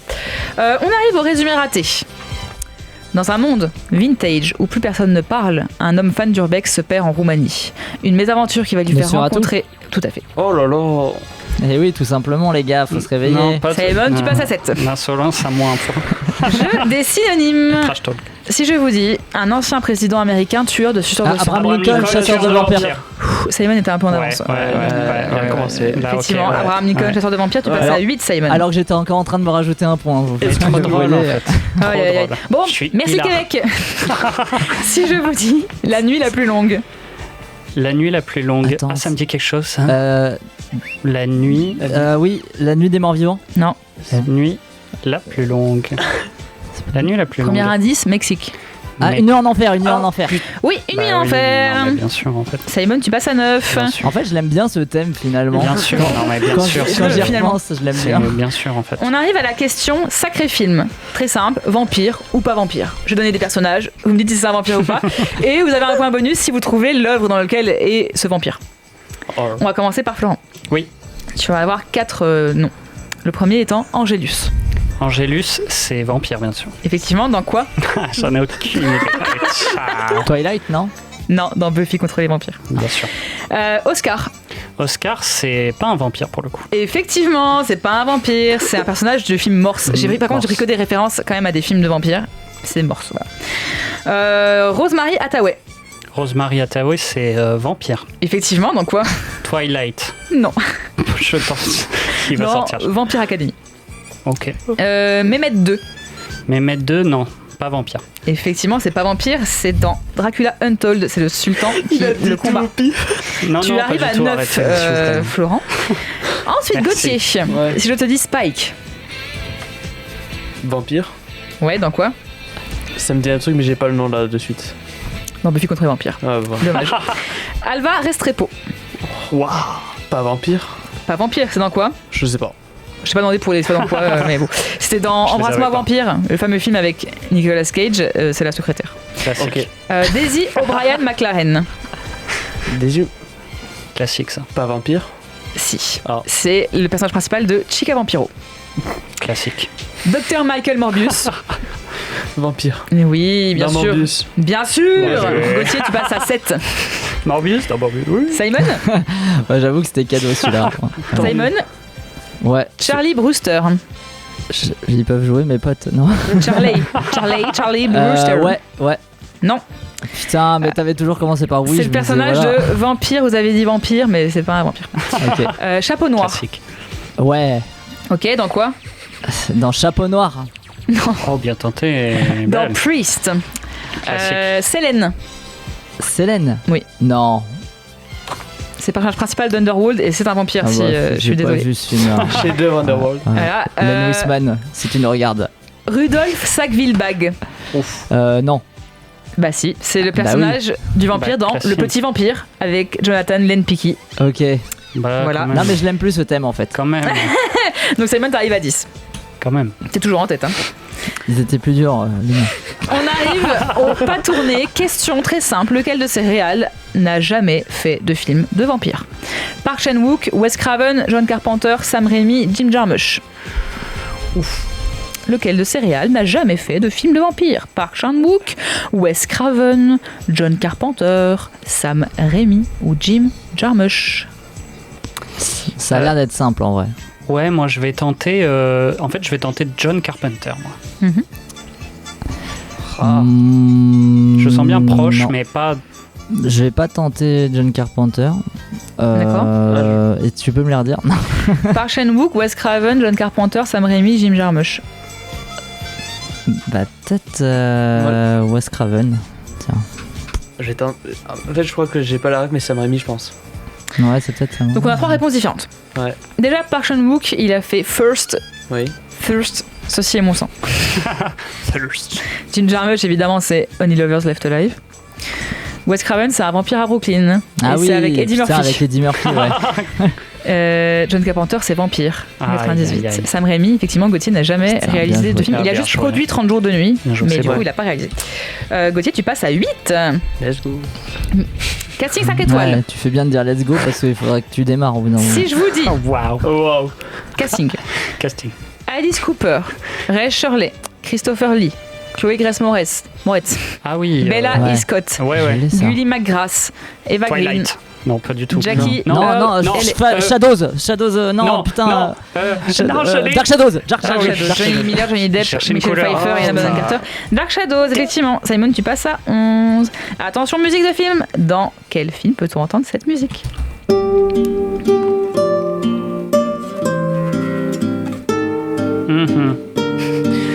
C'est un film que t'as cité pour le moment ou pas Non. du tout? Twilight? Ah si, on l'a dit. Non. C'est un film, on dirait un film français Ouais, j'allais dire, ouais. avec Louis de Funès, Vladimir C'est un Cosma. C'est un film français, oui. Compose. Ah, c'est un film français Un film français. avec des vampires. Pour les enfants. Vampire. Pour les enfants, le petit vampire. Effectivement, de Johann Sfar. Si. Alors là. Ah si, c'est Florent. Si. Non, mais genre le seum parce que je lui ai laissé le temps de répondre. Oui. C'est vrai. Là, c'est pour le coup ça. On arrive au duel time. Simon, tu as en tête, tu vas pouvoir choisir ton thème. Tu as le choix entre Twilight, Transylvanie ou Chasseur. Étonnamment, je vais choisir Twilight. Wow. Moi, je suis pas étonné. Lequel de ces personnages de Twilight n'existe pas? Putain. René Smekelen, Esme Cullen, Emmett Cullen, Jason Cullen. J'aurais pas. Jason Cullen, il existe. J'ai la réponse, ça ça je qui fait l'ai. peur. Je pense. Roddy. Effrayant. René Smekelen, Esme Cullen, Emmett Cullen, Jason Cullen. Gauthier a la réponse. C'est quoi la réponse, Gauthier? Ah, je te dis pas. Bah, je vais dire Emmett. J'espère que Gauthier est content ou pas content. Bon. Ensuite, nous avons Florent. Tu as le choix du coup entre Transylvanie ou Chasseur. Je vais prendre Transylvanie. Lequel de ces monstres n'apparaît pas dans la saga Hôtel Transylvanie? L'homme invisible. Donc du coup qui est basé sur Dracula, c'est pour ça je précise. L'homme invisible, Dr Jekyll et Mr Hyde, les Gremlins, la Dame Blanche. Oh là là, c'est dur. Lequel de ces monstres n'apparaît pas dans la saga Hôtel Transylvanie? Il y en a 4 d'ailleurs. L'homme invisible, Dr Jekyll et Mr Hyde, les Gremlins, la Dame Blanche. Je pense que je vais dire les Gremlins. Parce que je sais pas. Ouais, Gremlins, allez, ça part. Gauthier, tu as donc Chasseur. Ouais. Lequel de ces acteurs n'a jamais interprété facile, le ça, célèbre chasseur de vampires, Van Helsing? Allez, vas-y. Je sais pas. Hugh Jackman, Le somme. Wesley Snipes, Anthony Hopkins, Mel Brooks. Tellement simple. J'ai la J'ai la réponse. J'avais vu aucun de film Van Helsing, du coup, je sais qu'il y en a un qui l'a joué, après je sais pas. Tu peux le redire s'il te plaît? Hugh Jackman, Wesley Snipes, Anthony Hopkins, Mel Brooks. Mel Brooks. Très bien. Alors, Simon. Ouais. Emmett Cullen, il existe bien. Non, il n'existe pas. Par contre, Jason, pas du tout. Jason. Ah merde, c'était celui que j'étais sûr qu'il existe. Ouais, t'étais sûr de ça, mais vraiment, il n'existe pas. Je suis désolée, tu passes du coup à 7. Allez. Florent. Oui. Donc il y a bien l'homme invisible, hein. Lui il est très présent. Monsieur Mr Hyde, Dr Jekyll c'est dans le 3. Les Gremlins c'est dans toute la saga aussi. Je suis désolée, la Dame Blanche n'apparaît pas du tout par contre dans le film. Je suis désolée, tu passes à 6. Gauthier, Hugh Jackman il a joué dans Van Helsing. Hopkins dans Dracula, il joue Van Helsing. C'est lui que j'avais. Et Mel Brooks, il joue Van Helsing dans Dracula, mort et heureux de l'être. Par contre, Wesley Snipes, en fait, il joue pas Van Helsing, il joue un autre chasseur de vampires qui s'appelle Eric Brooks, alias Blade. C'est pour ça que je l'ai mis. Jamais j'aurais eu la réponse. Je suis désolée, tu passes à 4 et on a une victoire de Simon sur ce quiz. Et c'est pas évident, mais c'est grâce à tous mes coéquipiers qui étaient avec moi. Big up à eux, bravo! Ouais! Pas de commentaires. J'ai cru que t'allais dire ah ouais, je gère la vidéo en même temps et j'ai gagné quand même. Je gère la vidéo en même temps et j'ai gagné quand même. Merci beaucoup Marie pour ce quiz. L'émission n'est pas encore terminée, ne partez pas tout de suite et sortez de quoi noter parce qu'il est temps pour nous de vous recommander d'autres trucs qu'on aime bien. Alors si je peux me permettre de te donner un conseil, c'est oublie que t'as aucune chance, vas-y fonce. On sait jamais, sur un malentendu ça peut marcher. Toutes les semaines, on vous fait part d'un coup de cœur lié au cinéma ou parfois pas du tout selon l'envie de chacun. Alors, petit tour de table, on commence par Marie. Quelle est ta reco? Alors, ma reco, c'est la pièce qui va être jouée par la compagnie maritime à partir de la fin de semaine, là, dans à peu près beaucoup de villes qu'il y a autour de Montpellier. J'en parle parce que mon ami Ninon joue dedans et je suis désolée, j'ai oublié le titre, donc je recherche le titre sur le Discord. Voilà, vous avez tout. Qu'est-ce qui se passe? Il y a l'affiche qui est censée s'afficher sur Twitch, qui était affichée et qui se réaffiche. Barufa Chioggia, les amoureux. Voilà. Et donc vous avez beaucoup de dates. La compagnie maritime font des super adaptations de pièces. L'année dernière c'était très très bien. Et cette année, je l'ai pas encore vu. Hein. Je recommande. Alors j'ai pas encore vu, mais foncez voir parce que c'est sûr que ça va être bien. Moi je vais aller voir ça en tout cas. Et vous avez beaucoup de dates, beaucoup de villes. Franchement. C'est cadeau pour vous là. C'est votre programme culturel du mois de juin. C'est cadeau. Foncez-y. Ben voilà. Oui, c'est cadeau. Gauthier, ta reco. Je voulais parler du podcast qui s'appelle Pardon GPT. Je soutiens à 100%. Les animateurs de ce podcast, c'est Pierre Lapin et Rémi Boyès. Je sais pas comment ça se dit. Ouais, Boy. Je sais pas. Et en fait, leur concept, c'est que à chaque émission, ils invitent un invité et ils posent des questions en fonction de ChatGPT, ce qui est une intelligence artificielle. Et ça donne lieu à des moments vraiment drôles. Par exemple, dans le dernier épisode, ils présentent l'invité avec un slam écrit par ChatGPT. Et du coup, voilà, il y a plein de moments assez ridicules et très marrants durant les 2 émissions. Pour moi, il n'y a que 2 épisodes. Et je pense que c'est très prometteur pour la suite. Dont un avec Adrien Méniel, bien sûr. Le tout premier. Tu devais pas faire ça, Florent, un jour. Tu devais faire une présentation. Mais oui, mais en fait, c'est du coup, franchement. Sur Gauthier. Ça t'a motivé? Non, c'était sur Benoît. Justement, en fait, ils le font tellement bien dans ce podcast que je me suis dit, j'abandonne. Alors qu'il y avait encore Gauthier dans l'émission, je voulais faire une présentation des chroniqueurs avec ChatGPT, mais là, ils le font trop bien pour moi. Donc voilà. On recommande ce podcast, GPT. Simon, ta reco? Bah moi comme d'habitude c'est un album, c'est celui de Dan Kroll qui s'appelle Fools et qui s'affiche juste sur ma tête normalement dans 2 secondes. Dans quelques secondes, ça arrive. Ça arrive pas, ça s'affiche sur vous, ça s'affiche sur vous, voilà. Et non c'est vachement bien, ça y est, ça s'affiche sur moi, voilà, regardez-le, il est là, allez l'écouter, c'est pop dans le bon sens du terme en fait, dans le sens noble du terme, c'est super bien, c'est parfait pour l'été en fait, donc foncez découvrir ça, c'est vraiment cool. C'est parfait pour l'été parce qu'il y a des sons qui sont... Enfin, ça c'est parfait pour l'été quoi. Ouais, c'est un peu chill et tout. En vrai, on le voit à la gueule du mec, hein, excusez-moi, hein, quand on voit cet album. Excusez-moi, bon. Voilà, c'est J.J. Abrams qui fait de la musique. Quoi, donc, ah ouais, c'est vrai. Un mélange de toi et J.J. Abrams. Ouais, si tu veux. Bon, vas-y. On reprend l'antenne. Alors pour ma part, Marocco, ça sera la vidéo dont vous êtes le héron de la chaîne Inernet. Donc, comme son nom l'indique, à moitié, c'est une vidéo dont on est le héros. Héron. Voilà, donc Inernet, chaîne de Benoît Blanc et Mathias Gerbig. Il y a de l'absurde, il y a de la sensibilisation sur l'environnement, il y a du méta. Pour moi, ils ont fini les vidéos interactives avec plusieurs choix, plusieurs chemins. Pour moi, ça y est, c'est fini. N'en faites plus après ça parce que eux, voilà, ils ont fini le truc. L'absurde, ça va loin. Il y a plein de surprises. Donc, foncez voir cette vidéo dont vous êtes le héron. Merci du conseil. Et nous voilà arrivés à la fin de notre émission. Merci Marie, merci encore pour le quiz et pour les news. Merci Gauthier, merci à Simon, merci pour la vidéo. On remercie bien évidemment Julien et Yanis à la réalisation de l'émission. Raphaël m'a aidé pour le quiz aussi. Et Raphaël pour le quiz et pour les visuels, hein, bien sûr, qui fait gratuitement depuis 1000 ans. Une de mes blagues préférées de cette année. Si l'émission vous a plu et que vous voulez continuer à nous suivre, vous pouvez nous retrouver sur Facebook et Instagram ainsi que sur YouTube et toutes les plateformes de podcast pour retrouver les replays des émissions. La semaine prochaine, Justine sera aux commandes de l'émission avec au programme Marinette de Virginie Very, Transformers, Rise of the Beast de Steven Cappell Jr. et Dernière nuit à Milan d'Andrea Di Stefano. Et avant de se quitter, on s'écoute tout de suite Be Who You Are, le dernier titre de John Baptiste. En fait, je me suis rendu compte qu'il allait être utilisé pour la pub Coca et que du coup, en fait, je fais de la promo peut-être pour Coca, donc Coca virement. Voilà, qui est sorti ce vendredi dernier. Et nous, on se dit à la semaine prochaine. Lonely one out there on an eagle's wings. You're bringing something they can't bring and singing something they can't sing. I know it's lonely when you're saying something they ain't heard. Don't wanna share a mumbling word, but just follow me and we will learn that you can only be who you are. That's just who I am, that's just my radio. That's just who I am, that's just my video. That's just who I am, I can't pretend 'cause I know you can only be who you are. That's just who I am, that's just my radio. That's just who I am, that's just my video. Wherever you are,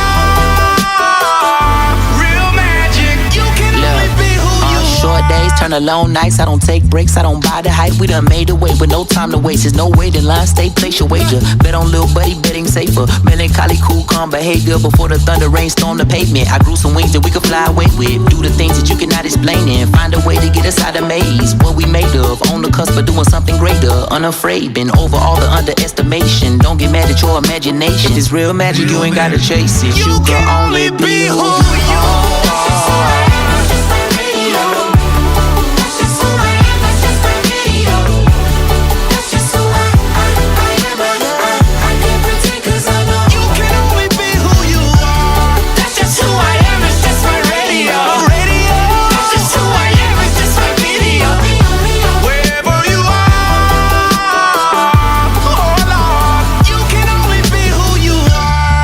언제나 걸고 있는 주머니들 리지 그 all the talk away, there's nothing better really. Yes.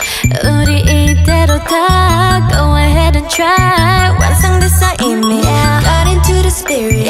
잘했어 we did it, yeah, yeah. Voy, que venga todo el mundo a ver que cuando estoy contigo es mi cosa preferida. Que la vida es más grande mientras más es compartida. Que cuando estamos juntos mi vida la magia no termina.